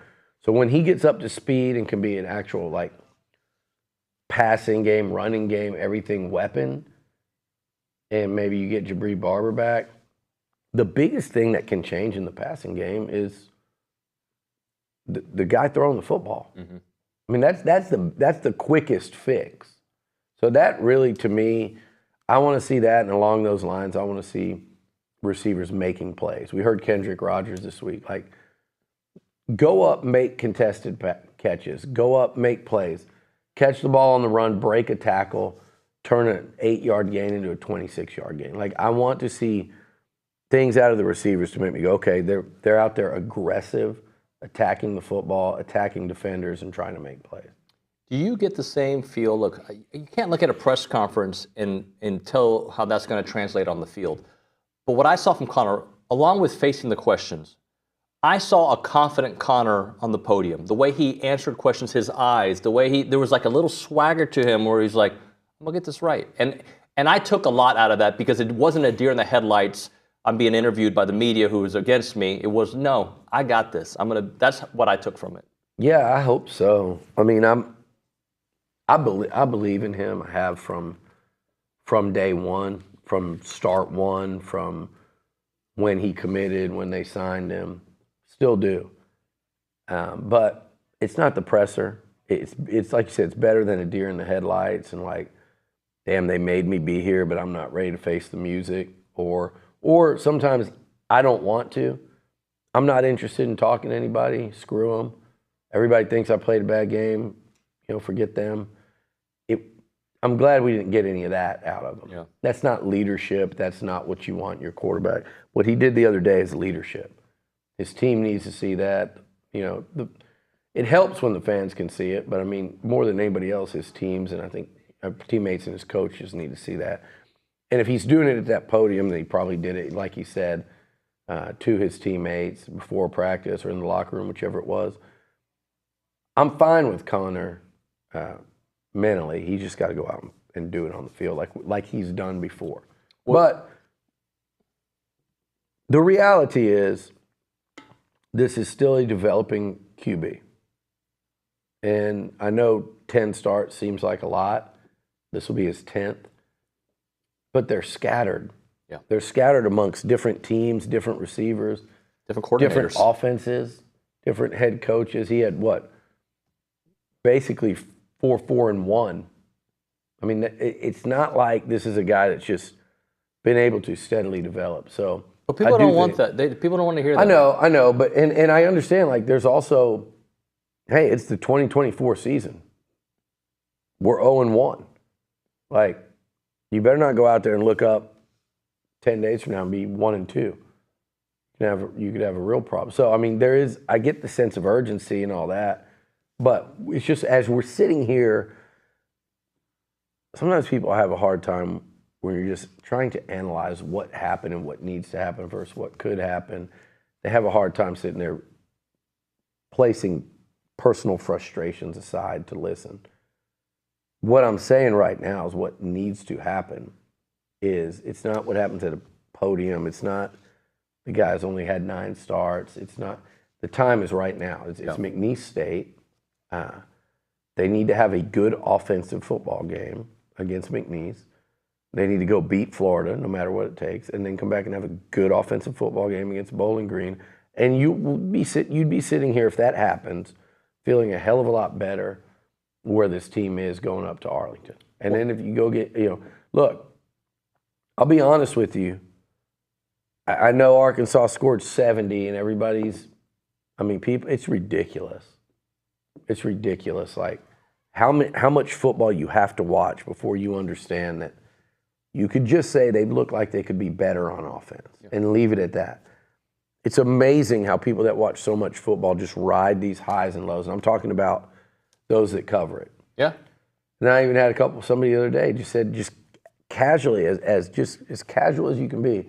Well, and Arkansas looks really good this year too. Like it was an A&M fan. They were like worried. They're like, Arkansas looks really good this year too. It's Pine Bluff, That'd be like A&M, rolling Prairie View up here, which they did on a really bad year and destroyed them.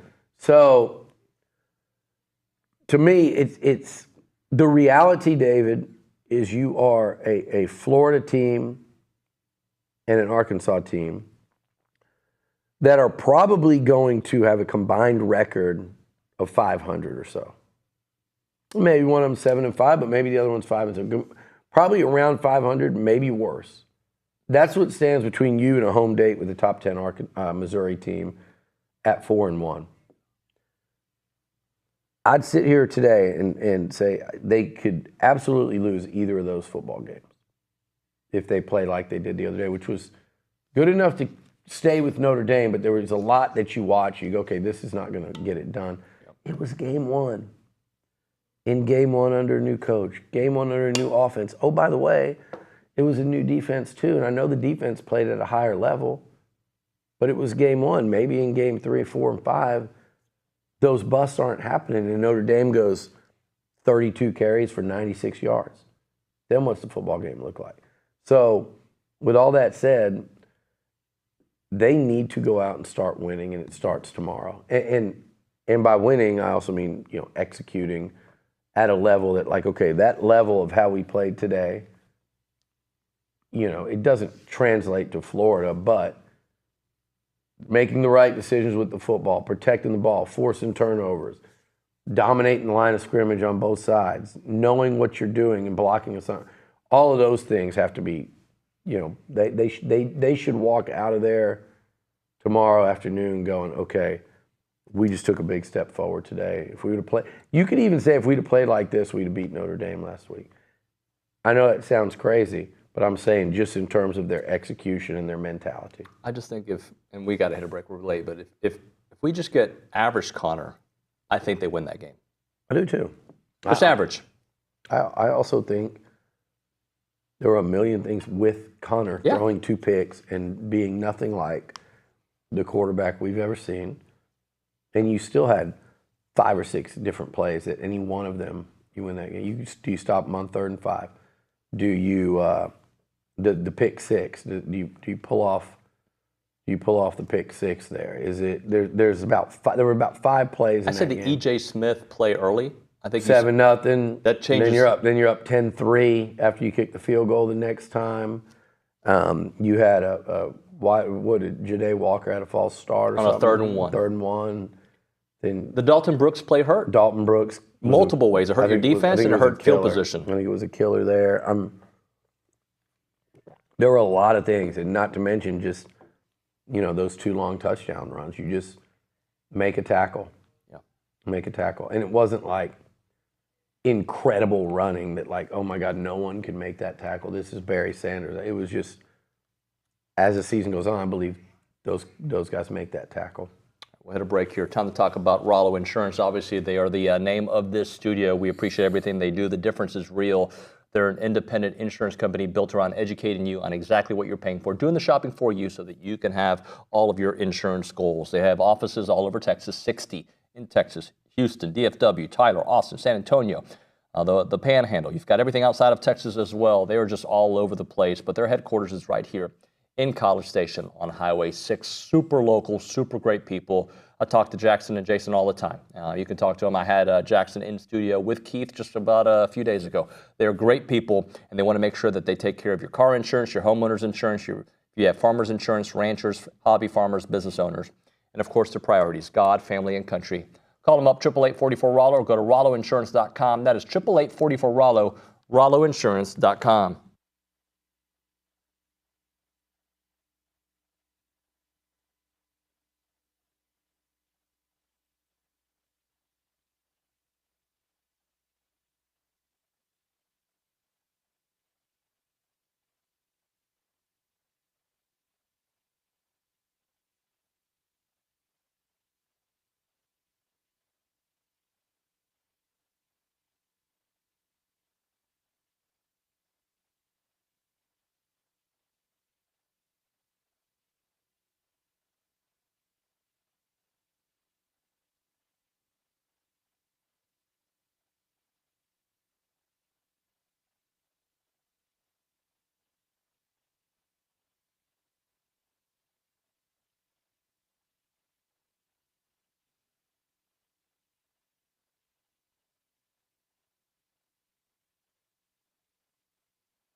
Did you invite So we're back, by the way. No, I'm not invited. When have I said no to something?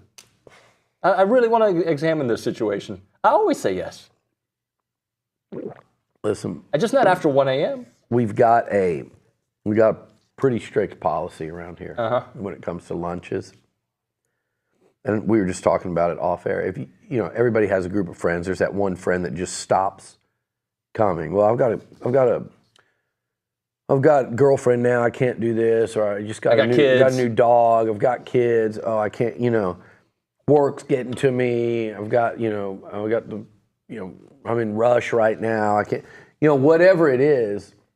Eventually, the group goes, all right, we'll just stop inviting. It actually happened They'll to me. say, did you invite Nuño? And you go, he's not going to come anyway. Right. No, that happened to me in Houston. I have dear friends that stopped inviting me to stuff. Yeah, and then when I became available, they lost interest. The world rotates. Yeah. It moves on. Yeah. Maybe if you wait until it comes all the way back, that's only 24 Remember when you hours, invited me to Zach Bryan and I turned you down? Oh, wait, you didn't. That's right. That's right. That's right.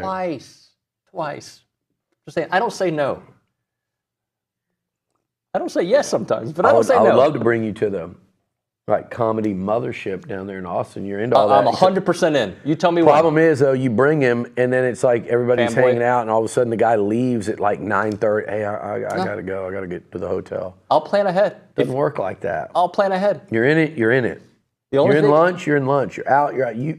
Right now, the only people out are you and Bronny. And Bronny got kicked out because he was embarrassing us. Why am I out? He got kicked out one day when we went to a restaurant, and then on top of the order, he asked if they could give him a tray full of chicken breasts, like 17 chicken breasts. I think that's a good idea, actually. In a tray. Yeah. And I was like... Seth McKinney's probably the same way. Seth's been kicked out before for ordering Chinese food without the sauce on it. I wouldn't sauce on the side. You do some psycho stuff, you're out. You don't say yes enough, we forget about you. But I don't say no. That's the thing. We should probably talk football, but I don't say no. One thing I wanted to bring up is something that I think you've actually said, but I know I heard from Coach Elko, and this is not about the quarterback position. It can be applied anywhere. But he has the benefit of seeing 1,000 reps who are 70. And I believe you made that same comment on Monday's show, and Elko made a similar comment at his press conference. Let's kind of examine that for a second, because all of us are the smartest guy in the room when it comes to football. When we're watching the game, we know so much. Like, oh, it's obvious. Nuño, what are they doing? Coach Elko, by the way, Ivy League educated, very smart man. He has the benefit, all his coaching staff, of seeing what these guys do well and what they don't do well. And they're not always right. But this early in the season, with Connor's body of work, and I was out there during fall practice. I watched. That job's Connor's job, unless he proves on game days that he is not up to the task. But that's not one game, first game, admittedly terrible performance against an outstanding defense. But, man, I was out there during camp. We all were. He was, I think that was as obvious, and that doesn't mean like, that doesn't mean like either Reed or Henderson, if they ever get a chance to go out there, there's no chance they can go out and play well and win and maybe play great football, But the reality is, watching those practices and the coaching staff watched a hell of a lot more. That was about as clear-cut a QB battle as I can remember. I mean, that's just the truth. Connor he was the guy throughout camp. He came out of spring as the guy. He performed at a really high level and got better and better during camp as it went on. That's why I was really surprised by his performance, because he was kind of ascending in the last couple weeks before kickoff. I've been getting that question, like, did he really look good at camp, or you guys? No, he really looked good. But why? Like, what's the benefit? Like, I think Marcel Reed is going to be a really good quarterback. I really do. I think he's got some special tendencies. But if you went and watched that team practice, that's your QB right now. It's Connor Wigman. And by the way, we've seen Connor Wigman look pretty damn special in games against Power 5 teams. Couple instances against good Power 5s. You're only as good as your last start. And so Connor needs to go out and, play well in his next start. It's that simple. But I'm just telling you, and you could throw any of those three guys against McNeese Saturday, including Connor, and they should go off. And if they don't, then you've got a problem. But I believe Marcel Reed could run around out there and make plays and do some pretty incredible off-script stuff. And I think Jalen Henderson, if he wanted to, could go out there and he throws a nice deep ball and run around because, in Klein's offense, he'd be really tough. I think any of the three could go run roughshod over this defense. And then if Connor starts and doesn't, then that's a problem. Like that. Then you're got to reevaluate. You're legitimately concerned. But I think that's not what this test is about. This test is about getting confidence back. Colin Klein feeling good about talking to Connor in between possessions about what he's seeing, how he's reading things. And Connor mentioned it, and we all talked about it, that footwork. You want to see a guy just settled down. And that to me is the, as far as the practice things go, Elko's 100% right. You've seen 1,000 reps versus we saw 70 the other day. Now, that is the right thing to say, and that was the right, I'm telling you, there ain't even close. I don't give a damn if you believe me. I got no skin in the game. I want A&M to win football games. I don't care who's at quarterback. But that was his job, like I said, until it's not. If he keeps, playing like he did against Notre Dame, that's a problem for him, for Colin Klein, for this football team. I don't think he will, because I think we've got a body of work that says otherwise. And I think the guy had a really bad game. And I think he didn't get a lot of help. And for whatever reason, I think he was off from the start too, by the way. You can say, well, that first throw was a dart, and it was in rhythm.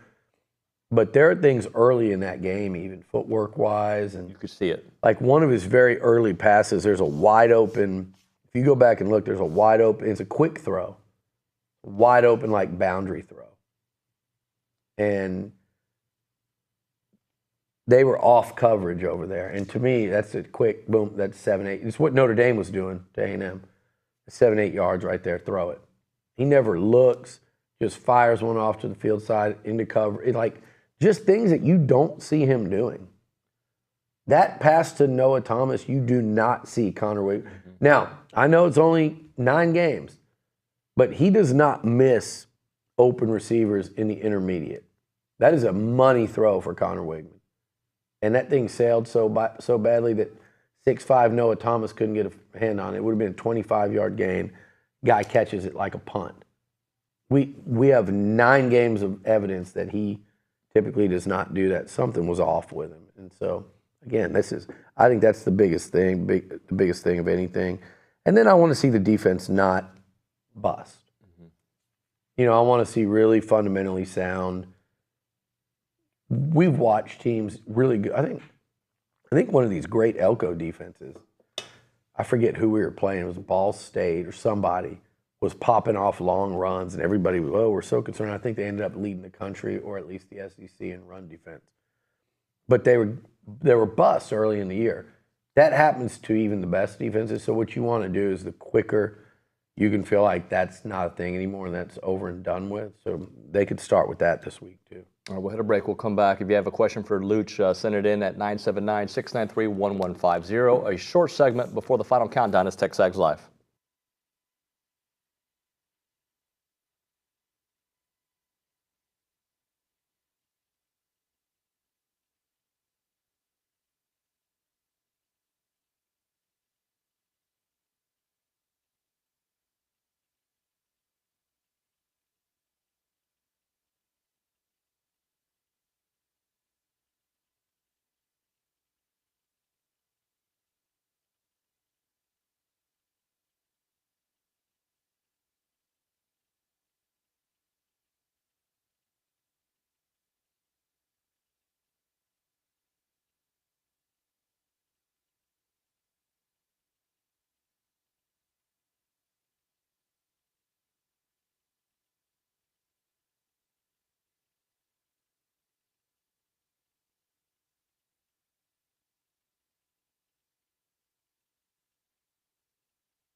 TexAgs Live, presented by David Gardner's Jewelers, Rollo Insurance Studio. Let's go to the Angry Elephant News and Social Center. McKinley Polanski's got some text messages. Yes, I do. Aggie Steve said Elko opted for a spread passing offense when he took over the Duke job. Any thoughts as to why he didn't stick with the philosophy here? I think a lot of it has to do with just what he believed Colin Klein can do. I mean, I don't think he sat there and thinks that they're not going to spread and throw the ball around. I think he studied that offense and obviously got wind of his name and then studied him and said, I actually love what he's doing and how that fits what we're trying to do here and how that's going to fit with my defense. And so I think that's what went into it because, again, you look at Mike Denbrock, they weren't necessarily wide open over there at Notre Dame Saturday night either. And by the way, last time I checked, he was coaching Jaden Daniels and Malik Neighbors and Brian Thomas and company at LSU. Go drop it right there. Come on. Ha ha. Final countdown next.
It is TexAgs Live.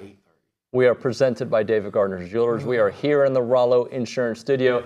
It is time for the final countdown. Steve and Seth McKinney in the house. Hey, friends. Hey, hello. What's up, man? It's McNeese Week, baby. Let's go. Let's go. It's a big one. It is pretty wild. You go from Notre Dame to McNeese. But Well, I mean, we have a big, you know, we got a job to do this week. We got to make some noise after the last time they came to town. You know, Right. That's right. Seth. 16 nothing. Remembers that It's game. tough winning those kind of games, right? But how did y'all fall behind? It's tough winning those kind of games and not losing them, right? I mean, I don't know how that works. Oh, to those directional Louisiana Yeah, to the schools. other directional Louisiana How- schools. Your collar's all jacked up. You control yourself. Yeah. Thanks, There you go. Billy. Billy would have let me go the whole show. I didn't notice it, Glanville. Look, how did y'all fall behind 16-0 to those guys? It was 16-0. There was an interception return for a touchdown. I looked at that. And then right before half, about 2 minutes before half, we scored a touchdown. So it was like 16-7 going into half. And then we could get in and get our butts I think chewed the out. interception for a touchdown was Ferris got blasted. Not on that one. There might have been a second one. I didn't really watch all of the film. I think he got blindsided. Someone went Not on the first one. Okay, but there was a play I remember him getting just obliterated. But then I remembered you cramping up. Yeah, No, tell y'all that had story. a fumbled snap. You had a fumbled snap in the red zone, and you were the center. I don't recall that. And I do know that I dribbled one back on like a false start. Recall it, dude. This is not a deposition. And It's not like We know he's you did wrong. it. He's already mistaken. He claimed it was 16-0 at half, and that's false. It was 16-7. sorry. So I believe nothing. The witness is you know who incorrect. saved the day in that game? Go ahead. C-Rod. He C-Rod. had a pick six to kind Okay. of put him C-Rod. finally like some breathing Christian. room. That's coming through. They in tried the a little. clutch. They tried a little screen pass, and Christian picked it. It was an ugly game. We've been It giving was him. ugly. We've been giving him a hard time about it. It was obviously, but Seth cramped up, and they carried him off the field like you'd have thought. Like there was just like live fire in Vietnam. Dude, it was crazy. You know, like his face, like it was like Is there a video or like a picture It was of a that? 6 o'clock game. I need All that. right, and so it was probably 100 degrees at least, 0 wind, 100% humidity at 6. So we're playing the first half. Of course, we're down 16-7, go in at halftime, and I'm just like chugging. Right, I already feel that I'm feeling horrible, and then we get the play, and I take one step to run out for halftime and just lock up before the first play. Let that blood get Before cold, the man. first play, I lock up, go back down underneath for like the whole third quarter and like maybe part of the fourth, and then get in and come back in the fourth. Would you quarter. like for Steve and I to do your Hall of Fame introduction tonight? Yeah, apparently. Yeah, I don't Make think it's fun of any me for coincidence that a they're honoring roast. It was Seth, like a roast for 5 honoring minutes. Seth for the McNeese game tomorrow Yeah. after the last performance from McNeese. But hey, congratulations, brother. Thank you. On getting into the Hall of Fame, Yeah. man. You deserve I it. appreciate it. I'm sure the McNeese game played a huge part of that. I'm gonna get a The way, plaque. the way you get a statue. fought through the cramps to come A back in the statue of fourth me with my quarter. leg locked What if out. RC brings that up tonight? So, I remember hottest game I can remember and play my alma mater, and you guys come up there and Oh, my. Seth cramped up and Seth fought back like a warrior. thought he in was the going fourth to quarter. quit. A mere You know mortal what Seth? with a- You know what Seth did, dude? I don't know how much you were paying attention back then. Speaking of false start, when a team would jump off sides, there's never been a center better. And I don't know why people don't do. I guess because they're not under center anymore. We did quite a few last week. Yeah, Couple when of guys them. jump, just Seth was they snap it and Ferris, or it was usually Ferris. They were good at what you'd be getting. Randy would do it too. You'd gain about 4 yards. You just snap it. Everybody's standing there, and they just. That was a big part of the offense back in those days. It was one of our best plays. I'll take a free 5 yards any day. Shall we take a question to start off? Sure. Let's go to the Angry Elephant News and Social Center. McKinley Polanski, you've got a couple texts that came in for the crew. I do. Do you? No, I don't have any. What about from But before? I have some from earlier. Yeah, the one you were going to ask us. What was that one? You want me to ask it? Sure. Okay. Does Liucci think Connor fits in Klein offense? Who asked it? Yeah, who asked it? Mona Little. Mona Little. You get it.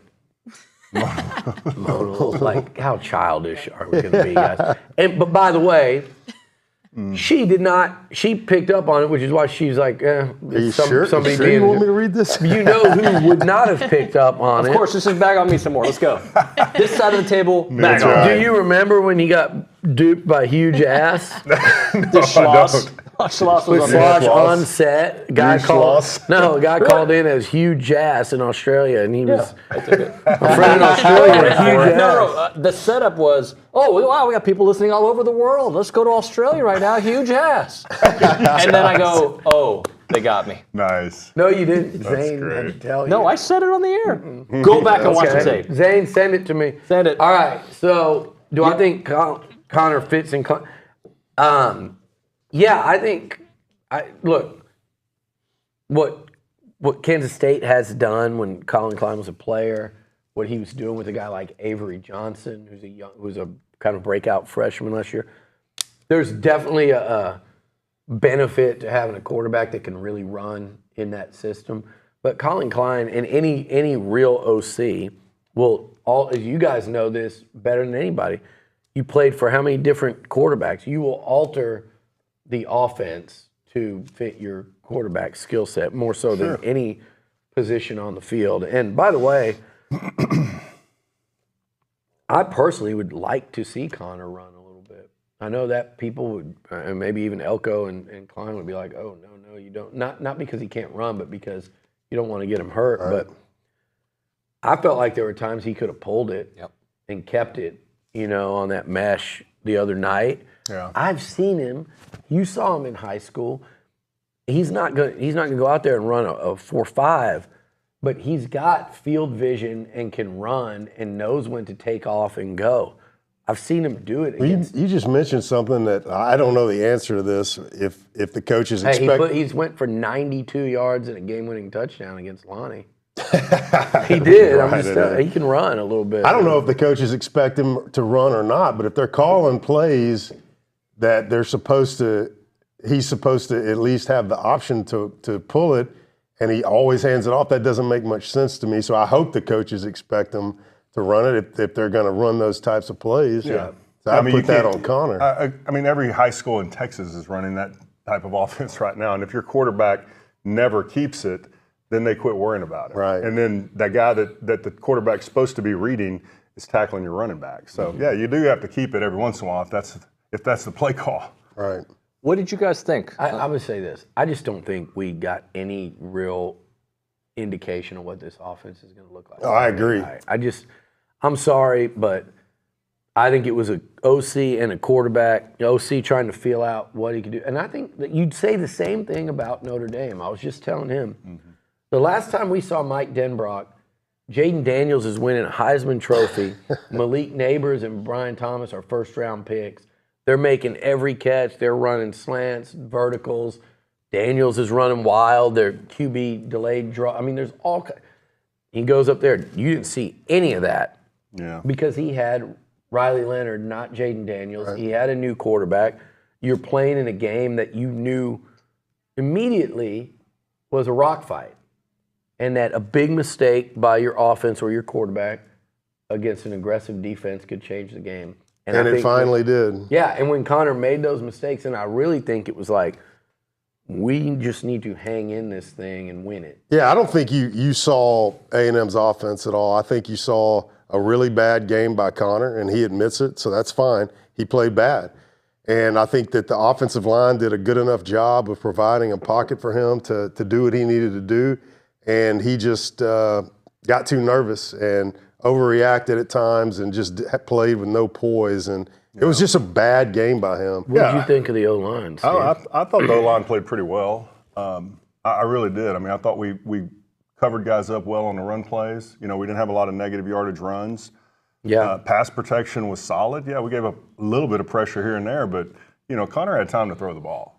So you couldn't go back and watch that game and say, man, that was the offensive line's fault. Yeah. No, that was our quarterback not being able to put the ball in guys' hands when they were open. Yeah. And if you do that probably just 3 times, you win that game. Mm-hmm. And the crazy thing was that he started off strong, man. I mean, you saw that first drive and you're like, I think that's what our offense can do. We didn't finish, Yeah. which was a shame because it was just a missed opportunity on that pass to EJ, I think.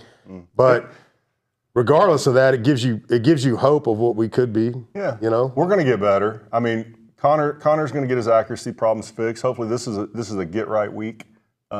Because you got a big one going down to Florida. I mean, you have to go win that one. I'll tell you what we can't afford as a team and as for our confidence and for the sanity of our fan base is a McNeese game like we did in 2001. Speaking of that game, we got to come out firing on all cylinders. You'll see a lot of changes if that happens. You got to be smooth and you got to be effective, and you can't have the kind of game that you played last week. And hats off to the defense, man. I mean, they stepped up time after time, gave the offense number of opportunities to go win that game, and we couldn't get it done. Now they finally cracked in the fourth quarter. Right. Maybe when we needed them the most, but still, I mean, they held us in that game for 4 quarters. I didn't think there was any way. And this is not a bash. The defense played more than well enough to win. Correct. But damn, in the fourth quarter, tie game, you got him in an amazing punt by Tyler White. You got him pinned back there, and I was like, 3rd and 5. They're not losing. Like, Notre Dame's punting. Now, I didn't know if A&M was going to go, but Notre Dame's, we're getting the ball back to win it. I said when we scored to make it 13-13, that was at the very beginning of the fourth, I was like, it wouldn't shock me at all if that was the last score before overtime. Yeah. And here's what happened. Notre Dame 1st and 15, too. They got a 5-yard penalty before their first play of that drive. And Riley Leonard, I thought it was one of his best plays of the game. He danced around kind of and then hit that outside and gained 9. Mm-hmm. So it was second and didn't they get to 2nd and 1, and then Scorton got them pushed back, and that's how you got 3rd and 5. Well, no. I think if you look it up, he gained 9 yards on 1st and 15. And it was or maybe even I think it was 9. And so it was 2nd and 6. It was a totally makeable situation again. Right. And Nuño's trying. I'm fact-checking. He's fact-checking me. That's good. We need for that. no reason because I'm right. But we need that sometimes. Sometimes. But anyway, regardless, that first down run set them back. And then the second thing was that damn catch. And he pushed off. Probably should have had a flag for shoving Willie in the back afterwards, but that's he pushed off. Great catch. If they're not going to call 2nd and 1, like I said. Penalty. All right, so what happened? A penalty. What are you looking at? That's the way I remember it too. Riley ran a run for 9. You were right. Made 2nd and 1. The next play is where Scorton gets into the backfield and destroys Jeremiah Love. Then it's 3rd and 5. That's when they have the pass to Greathouse. So there was never a 1st. Unless Nuño's got a faulty box score, I stand corrected. But I'm still not sure. So he just made up the whole 1st. Yeah, he made it up. It was completely. I made it up. It's all right. I was trying to remember Did it you myself. remember the way it's funny? What's funny I just is I remembered told 3rd and 5. I may have mentioned. I may or may not have mentioned that to Elko in talking about how things went. He was probably just sitting there in his head like, what's he talking about? I'm sorry. Because he remembered. I should have stayed quiet. I What series apologize. was that? I challenged the fact check, man. That was good. I challenged your challenge. So, what did the Notre Dame game do for you all when it comes to the optimism of this year's team? Did it change the way you look at it? Are you to wait and see with Connor how he reacts in the Florida game? Just overall optimism for what it can be. Well, here you go. I'll give you this, all right? And the haters out there aren't going to want to hear this, but I'm going to say it anyways, all right? In 1998, we go out against Florida State, a good team who made the national championship game that year, right? All right, well, we lost. We did not play ideally. We didn't play smoothly or crisply. We kept it relatively close. I think we lost by 10 or 13. I can't remember. Head at halftime. Back check. But we rattled off victories, man. We rattled off victories, and we ended up having a great run, and we lost to Texas and we lost the Sugar Bowl, but we ended up having a great year, and it was not an easy year at all. Every game was a grind. I say that because not all hope is lost, man. Notre Dame, I give them credit. I'm not happy we lost, and I don't accept it, especially the way that we performed out there with in one position in particular that could have changed the game. But all hope is not lost. There's a little bit. And all hope is not And the lost. 2012 team, Sean and I were talking about it.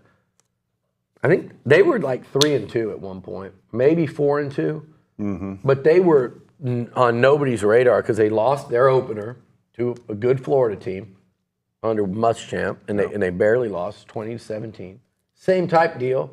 They may have led at halftime, maybe it was tied, whatever, but they second half couldn't get it going on offense with Johnny of all things. Who knew? Cliff always talks about that game and just says he tried to rein him in too much in that first game. They just let him go. The next one I think was SMU, but they lost that one, and then a few weeks later they lost to LSU here at home. Yep. And they were 2-2 in the SEC. I think they beat Arkansas and Ole Miss. They were probably 2-2 in the SEC, maybe 3 or 4-2 overall, and no one was paying attention to them. I'm not saying either of those things happened, Right. but that 2020 team was awful at home against Vandy, and there were real worries. Remember, Kellen couldn't do anything. Yeah. And, he was turning the ball. I think it was like 2 of his only 3 turnovers all year, and then they got a pretty good beat down at Bama the next week. The 3 best seasons in recent A&M history in the last 25 years started with a loss in their first meaningful game. Yeah. A lot of seasons that have been bad have started the same way, but I think we saw enough to go, this shouldn't be a bad football team. No. Like, I really saw it to go, they should be really good on defense. I thought the secondary took a big jump. You mentioned the O-line. Some of the areas that were killing this team last year look a lot better. It's encouraging, but there's a difference between people can't shut off the unacceptable. We've lost again at home. So dramatic. It's a new. You fired a coach and paid him $75 million. No one is happy about it, man. Because things had gotten that bad, and that the fact that it got to that point meant that Mike Elko can't come in here and flip a light switch and it was go time. Yeah. But you also don't lower expectations, but you have to be grounded in some reality. And the reality is a lot of coaches have not had incredible seasons in year one in this league. But then again, some have. I mentioned Brian Kelly. LSU lost their first game under him. They went on to win the West that year. But by the way, they lost 3 games. It wasn't like some amazing. So you just have to. We don't know what's happening. You gotta be patient, dude. This is the era of a 12-team playoff. Yeah. Times are very different. One loss to a top 5 team now does not make your season. We really don't know what kind of team we have yet. We don't know if we're going to have an explosive offense. We don't know if we're going to have to win every game like you did in 1998. In the fourth quarter and just grinding it out. Yeah. We don't know what kind of grit this team has yet. We know that they'll fight. We know that they got a tough defense. We know that they got an offensive line that's coming off the ball and a running back that's fighting for every yard. We don't know what kind of explosive passing game we have. Maybe we'll see it as the season progresses, but yeah, you can't lose hope after one game, losing when you were tied 2 minutes to go in the fourth quarter to a team that's going to be in the playoffs. It's the same thing with the Texas is back game. I've been seeing that on my Twitter feed this week. Shane Buechele, Tyrone Swoops. I remember I watched that game with Johnny, and he was like, Texas has their quarterback. This dude's they got the real deal. I mean, and that dude knows more about quarterback but it just. He did look like the real deal that game. One. Yeah. It's game one, and both those teams were terrible that year. I think Notre Dame was 4-8. Yeah. What I do know, Steve, is that Notre Dame team that we watched the other night is not going to be 4-8. No, they're like talented. You said, they're probably going to be a playoff team because they're not only talented, they're very experienced where you need to be. And I'll say this, I'm not dwelling on Notre Dame, but their inexperienced position, they did our D-line did a great job, but they did a fine enough job on that with that inexperience, better than I thought they would. Their O-line, whatever an MVP award is, their O-line should have gotten it that week. Yeah. Because I think A&M's D-line won that battle.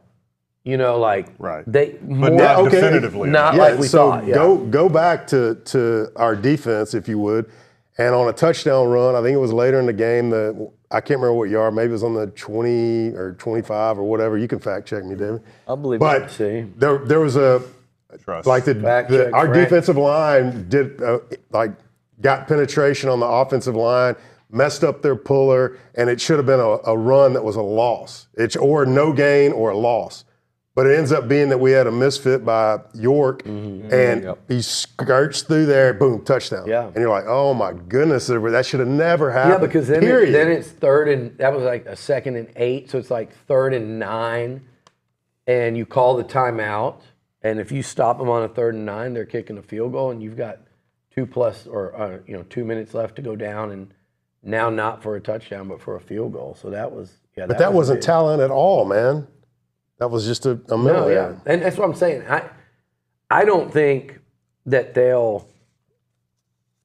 I don't think we'll have those kind of play. And the same thing on their 30-yard run in the first half, Des Ricks, who by all accounts is going to be a really good player.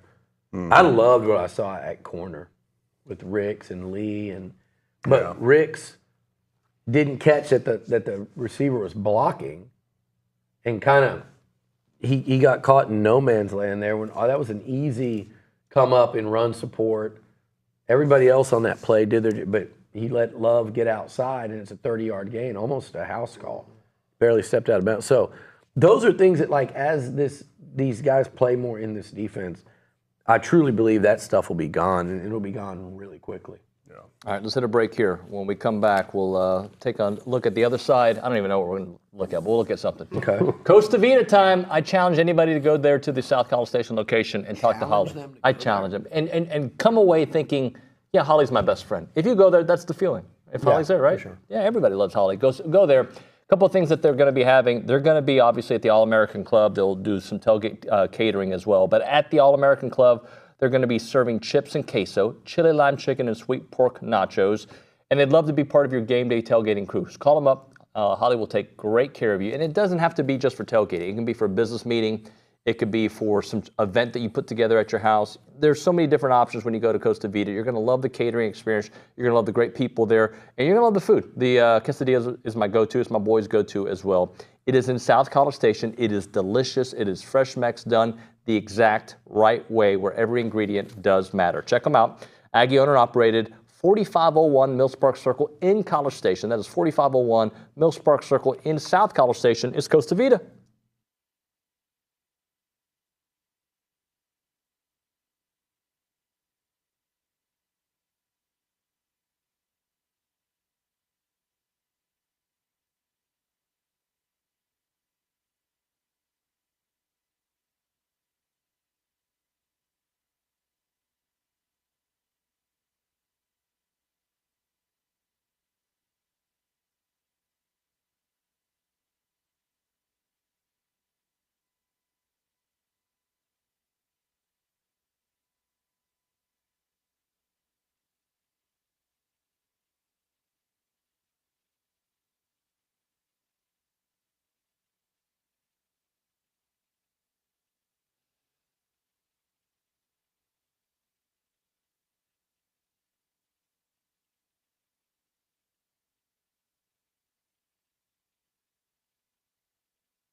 It's TexAgs Live. We are presented by David Gardner's Jewelers here in the Rollo Insurance Studio.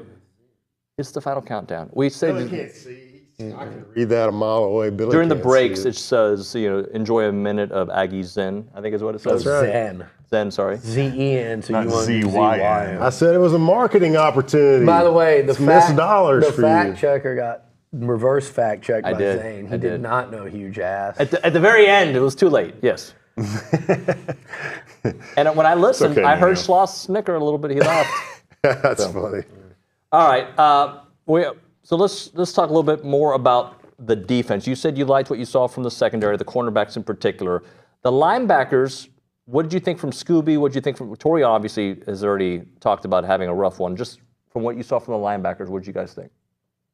I thought Scooby played pretty well. I mean, he was pretty active and violent, which I like to see. I mean, we got to have better linebacker play overall, but I think for a first performance, Scooby looked as good as advertised, I'll say. Yeah, I was happy with it. To see him out there, that was a nice surprise, and obviously he's got a great name for the fans. I don't know if that was planned or not, but that was a great little reaction they got. What did they do? What was that reaction? Classic, like Scoob, yeah. Okay. When he made a tackle? Yeah. I didn't notice that. I like that. Anyways, it was cool. I didn't know fans at this age knew much about Scooby-Doo. I had a buddy, all he could watch growing up was Scooby-Doo. The only thing his parents would let the family watch. Like I don't know anything, but I do, and obviously no one's asking me to write the book on parenting. No. But I'm definitely not. I do know that my kids will be watching more than Scooby-Doo because I think that sets you up for a disaster. I agree. I would agree. Well, anyways, I would say the linebackers were probably, the weak point of the defense for the week. DB's surprised. They did a really good job. Yeah. So that was very impressive considering where we were last year. Mm-hmm. So I thought the linebackers secondary looked strong. Defensive line looked strong. The one thing, like I kind of mentioned it last week, about our defensive line, the way Elko plays them. I mean, they're not going to be those, staggered stance, get up the field, one gap type D lineman. Maybe a Cassius Howell. Yeah. Now some of those guys, on the ends, they'll let them loose every once in a while, especially on third downs and stuff. But man, you see them playing in those 4-point stances. I mean, there's just no way to bust into a great pass rush move as an interior D lineman out of a 4-point stance. Yeah, their whole goal in life seems to be to stun the offensive lineman and then react. Now it's very effective for the run game. Yeah, but it's not great against the pass rush. To get pressure. Now they still do. I think you'll see them do more of that though with. Think you'll see them do more of that with Shamar Stewart on the outside. I mentioned Cassius Howell. Yeah. Rylan Kennedy showed me some stuff. He was out there pretty early the other night, number 15, the second year rusher. So I think they have those kind of guys that they can turn loose. And then, they have the guys. And Scorton, like you said, Scorton's like a power rusher. Here's what I'm thinking. Okay, and you can pass this on to Elko. Okay, free advice. Man, when you get in anything, free game, 3 and 6+, let's say. Okay, you bring in Shamar Stewart to the 3 technique. Okay, you put Howell outside. You put Scorton on the other end, and then put Shamar Turner at the nose, and you let those guys freaking eat. Dude. I'm pretty sure they do that. Well, get them out of the 4-point stances. Put them in the 3-point stance. I'm pretty sure you'll run some games inside or something. 3rd and 6. Get on some edges, man. Quit playing down the middle of these guys and get on a freaking edge. I think you'll start seeing. But look, I'm telling you, to me, it was the opponent. Like I'm more excited, and it's an interesting ramp up. I don't know, if this matters at all Saturday for this, but it's an interesting ramp up to go from Notre Dame and the way that game went to Florida, to an Arkansas team that I think with Bobby Petrino is certainly going to open things up and QB run game and all, and just attacking, and then you've built up. And then you get Missouri coming in here with Cook and Luther Bird and that drinks wide open offense. Like I think it's a nice build up for this defense. And I think as they start playing more teams that I know everyone would love to just nickel and dime it, but you can't do that unless you're built for it. Like Notre Dame didn't want to throw downfield. If Missouri, Arkansas, and these teams stop throwing down the field, then they're not who they are. That's right. So I want to see when they start playing teams that do, like, hey, this is what we do. We drop back and we let guys get in the routes and throw the ball. Then how much is that pass rush and that kind of destruction going to start happening? All right, let's hit a break. We'll come back with the Freak of the Week and the Sleeper of the Week. Right now, a moment for Caldwell Country Chevrolet, Highway 21 in Caldwell, online, caldwellcountrychevrolet.com. They have a great selection of commercial vehicles with service body trucks, flatbed trucks, several medium-duty trucks for those heavier jobs. And they have complimentary pickup for all of their service customers there in Caldwell. And that includes free oil changes for life of the purchase of your vehicle, as long as you own a vehicle from Caldwell Country Chevrolet. They have a strong and committed sales staff with many, many years of great experience, and they want to take care of you. Great trade-in value, great pricing, great people there at Caldwell Country Chevrolet. And again, they have a huge inventory in their selection that fits most needs. It's about a 15-minute drive, the edge of Bryan to the beginnings of Caldwell. Short conversation away, but you'll see the difference when you step on the lot and do business with the good people there at Caldwell Country Chevrolet. Highway 21 in Caldwell, online, caldwellcountrychevrolet.com.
And we are back here on TexAgs Live, presented by David Gardner's Jewelers in the Rollo Insurance Studio. It is now time for the Freak of the Week. It's the Freak of the Week. Who wants to start us off? Go ahead, Seth. I know you're all excited about it. I'll go for it, sure. Your big game. Man, I'd like to see Nick have a great game, Nick Scorton. You know, he had a solid game last week, had really good performance. I'd love to see his name called a lot against this, lower tier offense, if you will. So I'm excited to see what he can do and just wreak havoc out there. I think he's going to have a great game. I like that pick. I'm going to do just like, because last week I picked Nick Scorton. Oh, right? He got banged up a little last week, too. So I wonder, And I called him to have a sack. By the way, I thought he had a fine. sack. I thought he had a sack. Well, they didn't call it a didn't give him sack. a Sean sack. had a good breakdown of the film where it absolutely should have been a sack. Definitely a sack. Okay. Sean went through and was like, every receiver went into a route. Yeah.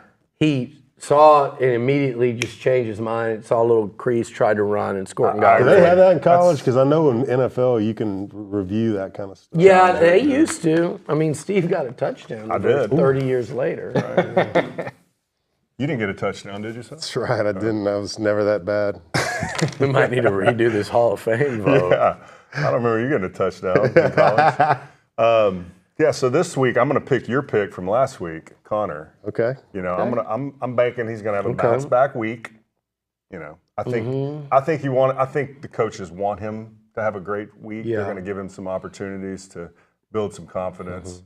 I expect to see us throwing the ball pretty well, I would hope. And if not, then we got some problems. But You want to see? I suspect we will do fine. My way of picking two is, let's say, I want to go Shamar Stewart here, but what I'm going to go with is actually, no, you know what? Yeah, I'm going to go Dalton Brooks. Ooh. I thought that was a big loss in that football game the other night. And by the way, I was impressed with Ratcliffe, number 3. Yeah. You go back and watch. I thought he did well, but Dalton Brooks is a real difference maker back there for the Aggies. I think he might be A&M's best safety. And you guys know what. Well, that was a real blow, then. You know what a Bryce Anderson fan I am. I think he might be the best safety they've got. He is a 5-star, first-round level athlete. Now, there's a long way to go between where he is now and that. But athletically, he does not need to go. I mean, that's what he is. But he came in, and they set him out the first drive just to because he is a high-energy dude. They set him out, just let him. And as soon as he went, the first play he's in there, he gets overzealous at the end of the play. Felt like, I guess he had to get some contact on play 1, and he targets. That was his first play? First play. Oh, I'm I had no 99, idea that was his first play. 99% sure that was the first snap he was in the game. Oh, wow. Fact check. I know that's a lot of work. And he got, and they lost him. And that was a big deal because he's so active in run support. He's so good at recovering. You watch. So I think you'll see him make some real plays this week and moving forward. Time for the Sleeper of the Week, presented by the Sleep Station. Go see Jared McLeod and ask about the Tempur-Pedic or the Purple mattress in the Specs parking lot at Texas and Harvey. Jared. I need a Purple or a Tempur-Pedic. I need both. And in front of the Lowe's at William D. Fitch at Highway 6, website at thesleepstation.com. All right. Why did you have a problem with that? Go ahead, Gabe. Keep going. You're such a catastrophizer. Yeah, he is. Thank you. No, I'm gonna stick with my guy from last week because he did a fine job when he was in there. I hope that he gets picked on more. Who was that guy? My guy, Terry Bussey, man. Oh, that's your guy. I'm hoping that they involve him more. I would love to see it because if it does, it's going to be a great development for our offense. You're on the phone moving forward. And then people are going to criticize you all over the board, even though you were going through an identity theft situation. To run also, on special teams, I'd love to see him. I guess, he's a great athlete, but it looked like he left a lot of yards on the table in the kick and return game by just kind of following darkness. But hopefully that was just jitters of being a freshman in your first game ever. Yeah, mm-hmm. I could definitely see him having a big breakout game this week. He's too good of an athlete not to, man. He's great. I mean, I hope he does because I think he's the kind of guy that we need to get it worked into this offense. They need that juice. No. He's got some Leland tendencies. I feel like with just how how quick he goes from 0 to full speed and just I can see Speaking of quick, did you watch the Chiefs game last night? Yeah. Worthy's going to make some money in this business. I mean, what an unfair situation. How did the NFL let the Chiefs get that, dude? I know, right? You knew he was going to figure out how to use that speed. I was like, it still baffles me how Texas didn't get him 2 deep balls behind the defense every game. Right? Yeah, they would try. Think if you're the Chiefs, you lose one of the fastest guys in NFL, and you get this guy, man. Oh, by the way, in the meantime, without him, all they did was win 2 Super Bowls. Or was it 1 or 2 without him? 2. Yeah. They'll be all right. That was a great game last night. It was. It was. My sleeper of the week is going to be, it's not really a sleeper, but Le'Veon Moss is who I'm making.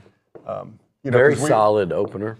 Yeah, because, you think that every time we go into these type of games, we're expecting, we're going to throw the ball. Connor's got to get right. We're going to, 400 yards passing, and then we go out there and just run the crap out of the ball. So I could see this being one of those type of games where we do go establish our run and build some confidence there. I'm going to go with along those same lines. I'm going to go with E.J. Smith. Yeah, man. I liked what I saw from him. He had that 14-yard run. He had some good flashes. That could if that throw would have been online, he might have scored there. Probably momentum. Gets him past that guy. And certainly a first down, but probably a touchdown. And there's just something about him. He's got a little burst that I like. He's got some vision there. I'm going to go with it, like you said. I think it could be like you said, especially in the second half. So. E.J. Smith is a guy I'm going to pick this week. Time to end the day with Double Dave's. Caller number 12 at 979-693-1150. We're going to hook you up with your choice of a dozen pepperoni rolls or a large one-topping pizza from Double Dave's, serving Aggieland since 1984. They have your favorite pizza and, of course, those world-famous pepperoni rolls. Reliable in-house delivery, bringing piping hot goodness straight to your door. Just click on doubledaves.com and your favorites are on their way.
hover. And we're back. Answer It is TexAgs Live. We are presented by David Gardner's Jewelers, Rollo Insurance Studio. By the way, if we go a little long on this segment, you can catch the end of it on the YouTube channel and on TexAgs.com. It's time for Pick 6, presented by Prize Picks. With the final countdown, sign up today and get $50 instantly when you play $5. You don't even need to win to receive the $50 bonus. It's guaranteed. And here's a winner for you. One Caleb Williams passing yard gets you one win on Prize Picks every week in September. That's right. 1 yard gets you an automatic win every weekend in September. So don't miss out on a chance. Go to prizepicks.com/TexAgs and use the code TexAgs to receive that guaranteed $50 once you play $5 in lineups. All right, let's go to the Angry Elephant News and Social Center. And McKinley, you got the games for us. Yes, I do. Okay. Number 3, Texas is traveling to number 10, Michigan. They are playing at 11 a.m. at the Big House. It will be streaming on Fox. And Texas is favored by 7.5 points. Oh, my goodness. I hate these people so much. I love we're picking these kind of games with Seth. Go ahead, Seth. No, the Walrus is coming in hot, baby. Let's talk about last week for a second. You did have a good opening week. Yeah. Had a I good don't know how opening you week. did that. Stuck with my Ags and still came out 4-2. Anyways, I digress. I'm picking Michigan to cover this. Woo! I'm falling Bad for it. pick. I know. I hate it. Texas is back Seth and they're is good. he's but an I hate emotional them. I hate picker. them. I'm an emotional pitcher. I'm never going to pick Texas. I'm just not going to do it. They suck always. Go Michigan. Go Big Blue. Go Big Blue. Yeah. I think Texas will cover this game. I think they'll probably win by double digits. I think Michigan is – and, you know, I get there is a chance they show up with some pride, being a 7-point dog at their home, like defending national champions. I get all that. Yeah. That is but I embarrassing. still think Texas covers at the end. I do too, because it's about matchups, right? And I think this is a bad – it's like just like that Notre Dame defense was a bad matchup for A&M to open the season with. Like, even if they could have had a couple weeks before, like, that's a tough ask for a quarterback that hadn't played in a year, first game in a new system, and you got questions at receiver in terms of their ability to separate and stuff. That played right into Notre Dame's strength, which was that secondary. This is a bad matchup for Michigan. They're good on defense, and I think they're still probably really good as the season progresses, but Texas is so good on offense, like at the skill spots and to be wide open. I just don't think Michigan can stay in it because they're not going to score. Mm-hmm. They lost pretty much the entire offense with the exception of an elite running back, but they lost their quarterback as a high-round NFL draft pick. Offensive line? They lost their whole O-line, and they lost Jim Harbaugh. Mm-hmm. This is not the same football team. This is a shell of what they were, and this is a Michigan team. And it's a joke they're number 10. Yeah. They may finish the season unranked.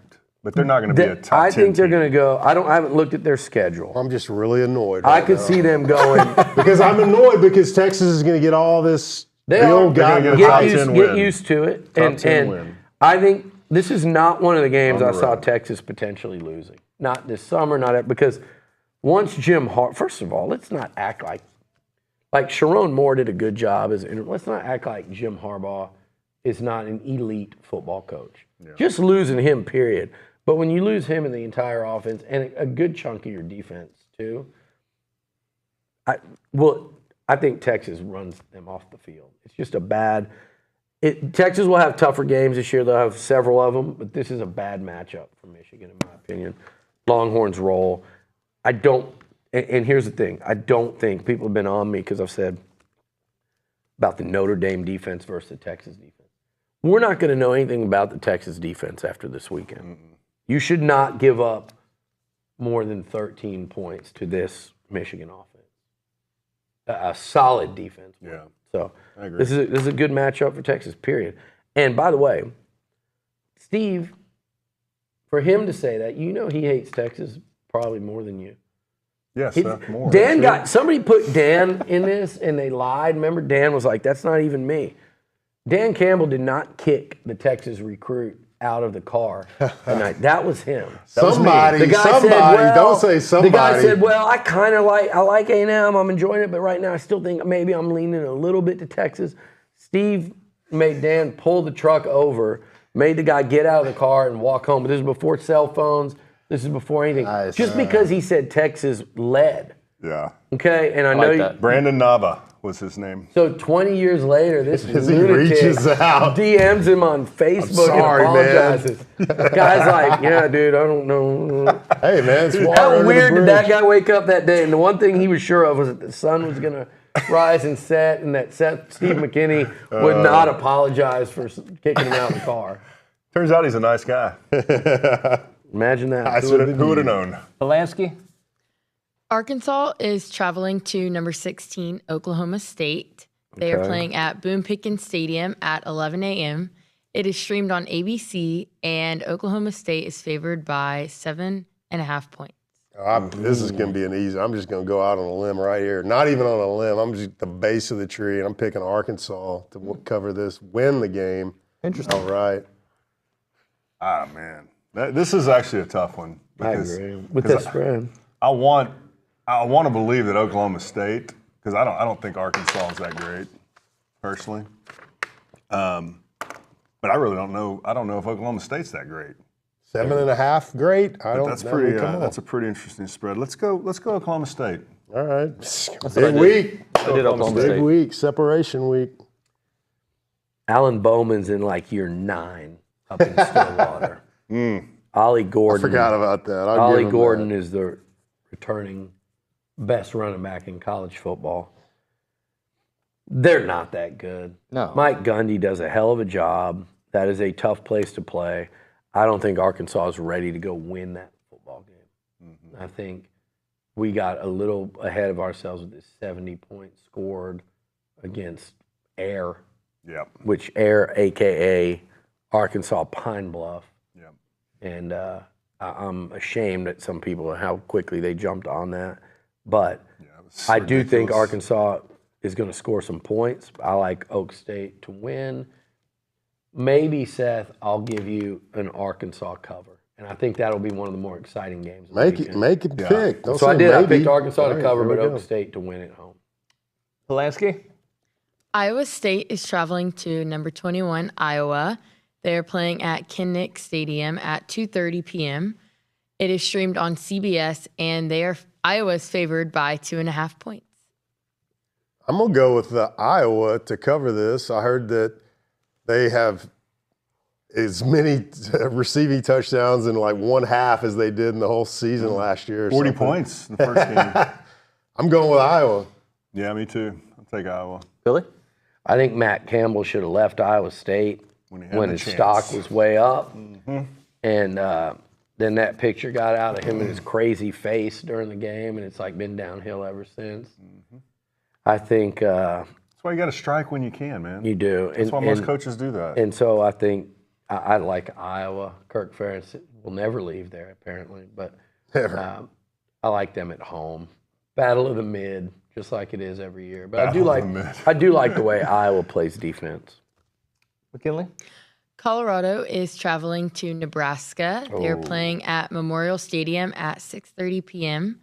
It will be streamed on NBC, and Nebraska is favored by 7.5 points. Why are they 7.5 spreads? This is tough. I absolutely despise Colorado, but 7.5 is a lot, man.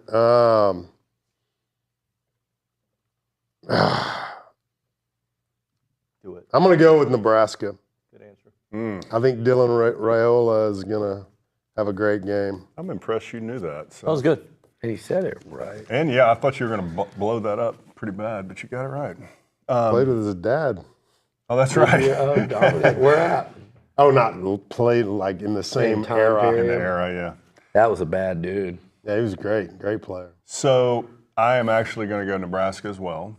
Okay. I got a former high school teammate whose son is a freshman offensive lineman there, Gibson Pyle. Oh, yeah. Buddy of mine. Yeah. Trained over at Cisco's. Big brawny Iron guy. Wheels. Yeah. Well, you know, Brawny kind of He adopted that. He attached No him one realizes to that me but us. And over you, there. He's he'll like attach a himself. recruiting leech. He is a In freaking leech. anything he does. Yeah. These Dr. Mike disciples. Oh, my over gosh, here. he's great. You don't think he's a doctor? He's my a legit father. That's doctor. not my dad, but my dad is Dr. His Mike, dad by the is way, so don't be actually a confused. I don't think he's a medical doctor. He's a PhD in physical And science. these people just whatever. call themselves. Bronny's only reason for liking Like that my guy buddy. is if Liucci hates him, he must be good. That was his response to Dr. Mike. Yeah. But I'll take Nebraska. These two, if you're on YouTube and call yourself a doctor and have like a certain amount of following and some muscles. Holds a PhD in Must sports follow. physiology from East Tennessee State University, one of the top universities on that block. I'm sure it is. And I'm not going to say anything about East Tennessee because Marcel Reed's dad. Yeah, I bet you he guy respects was him. a head football coach there. He didn't go out there trying to be a pretend doctor. He coached football. Do you think vets are pretend doctors? No, Okay. nor do I think dentists are. Okay. But I think You this guy, anti-dentite? I think this guy that gets on YouTube and convinces you and Bronny that he knows what he's talking Where about. do you stand on chiropractors, David? Are they real doctors? I don't know. Okay, Is there a let's potential go. sponsor? Colorado, I'm going to go, speaking of pretend doctors, Dr. Tom Osborne. All of a sudden, He's he a real goes doctor. from national championship. Would you let him operate on you? I didn't say Would you medical let him doctor. prescribe you medicine? Probably not. Then he's not a doctor. Doctor Dr. of winning Tom. football. You know how many professors are listening to us right and now? they know. Come up to Certainly him. they know I'm joking. But Dr. Tom, you get your doctorate, you're a doctor, I get it. Dr. Tom Osborne has sat there and watched this average to bad football at Nebraska. That poor man. Going back to Seth's era. Yeah. Nebraska, the fall for that program was remarkable. He's had to sit there through it and watch it. I really like Matt Rule and what he's doing there. I think he's bringing great energy. I think Shador Sanders and Travis Hunter They're are good players. incredible. Particularly That's it, Hunter. though. Yeah. Particularly Hunter. Shador is tough as hell standing in that pocket. He throws a great ball.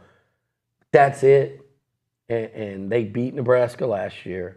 I think there's been way too much talking on the Colorado side. I think this is going to be one of those days that Nebraska and that stadium in Lincoln, it's kind of a throwback Saturday to the Huskers and Buffaloes back in the Big Eight That was always glory fun. days, right Fun before they weekend. both joined formed the Big 12. Or the And I early think- days of the Big 12, too. And I think Nebraska gets it done. And I think Colorado's O-line and defense are so bad that I think Nebraska does cover. And I don't even think Nebraska's that good. I just think Colorado will not be able to block, and that defense stinks. Well, I'm hoping Nebraska pulls it off. They need to win that one. Yeah. I'm tired of Colorado's mess. I just don't. I'm disappointed at Dion. I'm not disappointed. I guess it's what's expected. Yeah, But I think that he was is just expected. too. Oh my God! It's not East Tennessee State. Rod just texted me. It's Tennessee State. Okay, so now you And can start. they're going this weekend to play North Dakota State in Fargo. So now you here can we start go. ripping on East Tennessee State. Yeah, so I can rip on East Tennessee State and Dr. Mike. Dr. Mike. Ask Rod what he thinks about Dr. Mike. Fine. He's listening. He's listening. What do we think about I Dr. think he Mike? loves him. That's my guess. Or has never heard of him. And I think Rod, either way, is going to get to see Marcel What are you Reed doing play. over there? These been guys like erasing my racing. I'm like, you after I make 'em. quit fidgeting, dude. Go ahead, Nuño. I'm not going to do it. McKinley, tell us the next game. Number 14, Tennessee versus number 24, North Carolina State. They're playing at Bank of America Stadium in Charlotte, which is a neutral site, at 6:30 p.m. It'll be streamed on ABC, and Tennessee is favored by 8.5 points. Might need to get Rod's pick here. Yeah, I'll just be real quick about this. I think Tennessee's got this one in the bag. I'm picking them. This last week, I've never heard more hyperbole when it comes to both of these teams. People talking about Tennessee and their quarterback like he's the next coming of, Cam Newton. And then another person was talking about NC State being a potential playoff team. And I'm going, what kind of world are we living in, people? I'll take Tennessee in. Well, that's because this one. That's because of how bad NC State looked. I mean, that's because of how bad the SEC looked last week. So, to me, look, who did NC State barely? They were really bad in the opener. They were struggling. Everybody's watching, thinking, could they get upset by an FCS?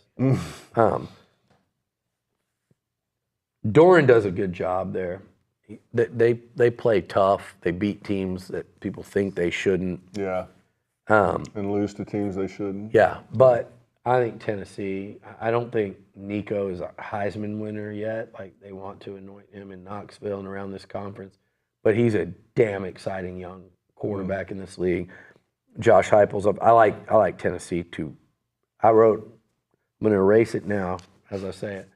I wrote in all caps, throttle job. Throttle job. Tennessee is going to throttle NC It was State. Western Carolina that NC State barely beat. Western Carolina. All right, everybody got in? We're good? We're good. Next one, McKinley. Last but not least, McNeese State at Texas A&M at Kyle Field at 11:45 a.m. It will be streamed on SEC Network, and A&M is favored by 44.5 points. A big number. Come on.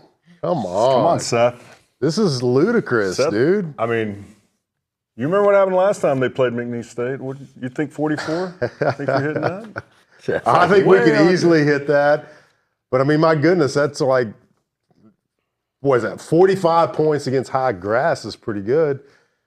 I don't know. A&M is going to win the game hands down, but I don't think they cover that. I think that's a ridiculous spread. Is it? I think so. Okay. 4 quarters of football, and I think once A&M tempts back, if they pull ahead by enough, I still think they'd be able to run the football with some real I have no doubts, but man. But I mean, I'm with you, Seth. I think this is a school that Bronny wasn't good enough to play for, Seth. Just you know what? Remember that. I think they retired Bronny in football. They don't know who their quarterback's going to be. You want some info? Go ahead. Their offensive line is terrible. They don't know their quarterback situation. Their starter was benched in the last game. They did lose to Tarleton State. Oh, my goodness. And they barely beat Southern. Tarleton State's not that bad, actually. Handon Sixkiller is going to take over at quarterback. He actually played a little bit. Dr. Sixkiller? He's not part of you the just put Israel doctor team. in front of his name, you'll have him as a Heisman. Dr. Liucci. Dr. Liucci. And their defense is not good. Well, I mean, like, is anyone going to come out of this game mad if we win 42-3? No. Like, I mean, like, no one. This is just a ridiculous. Somebody will line. be mad. Actually, no, this is one of those type of numbers where like who the heck knows, right? Right. So you just kind of. You know what I'm going to do? I'm going to pick. I think it's going to be a safer pick to say a non-cover. I mean, 52-9, 52-10. They don't cover. Yeah. I mean, you might. If it gets that bad, you're going with the whole. If the offense, I want to see the offense hit stride this week. Had they put up 28 against Notre Dame, I probably would be thinking like 58-7 or something like that, and it still might be. But I think with 45, I guess give me the 45. Is that where we're at? 45? Is that what you said? 44.5, I believe. Yeah, I think I'll just pick. I just think I'll pick McNeese, and I think A&M wins like 52-10 or something. Yeah, 48-10. I'm gonna play it safe. Pick McNeese because if we're up 35-0 at halftime, 42-0 at halftime, I bet we go to 10-minute quarters in the second half. I bet we're putting in third, fourth string. Walk-ons are playing by the fourth quarter. So Steve's just over here making up rules.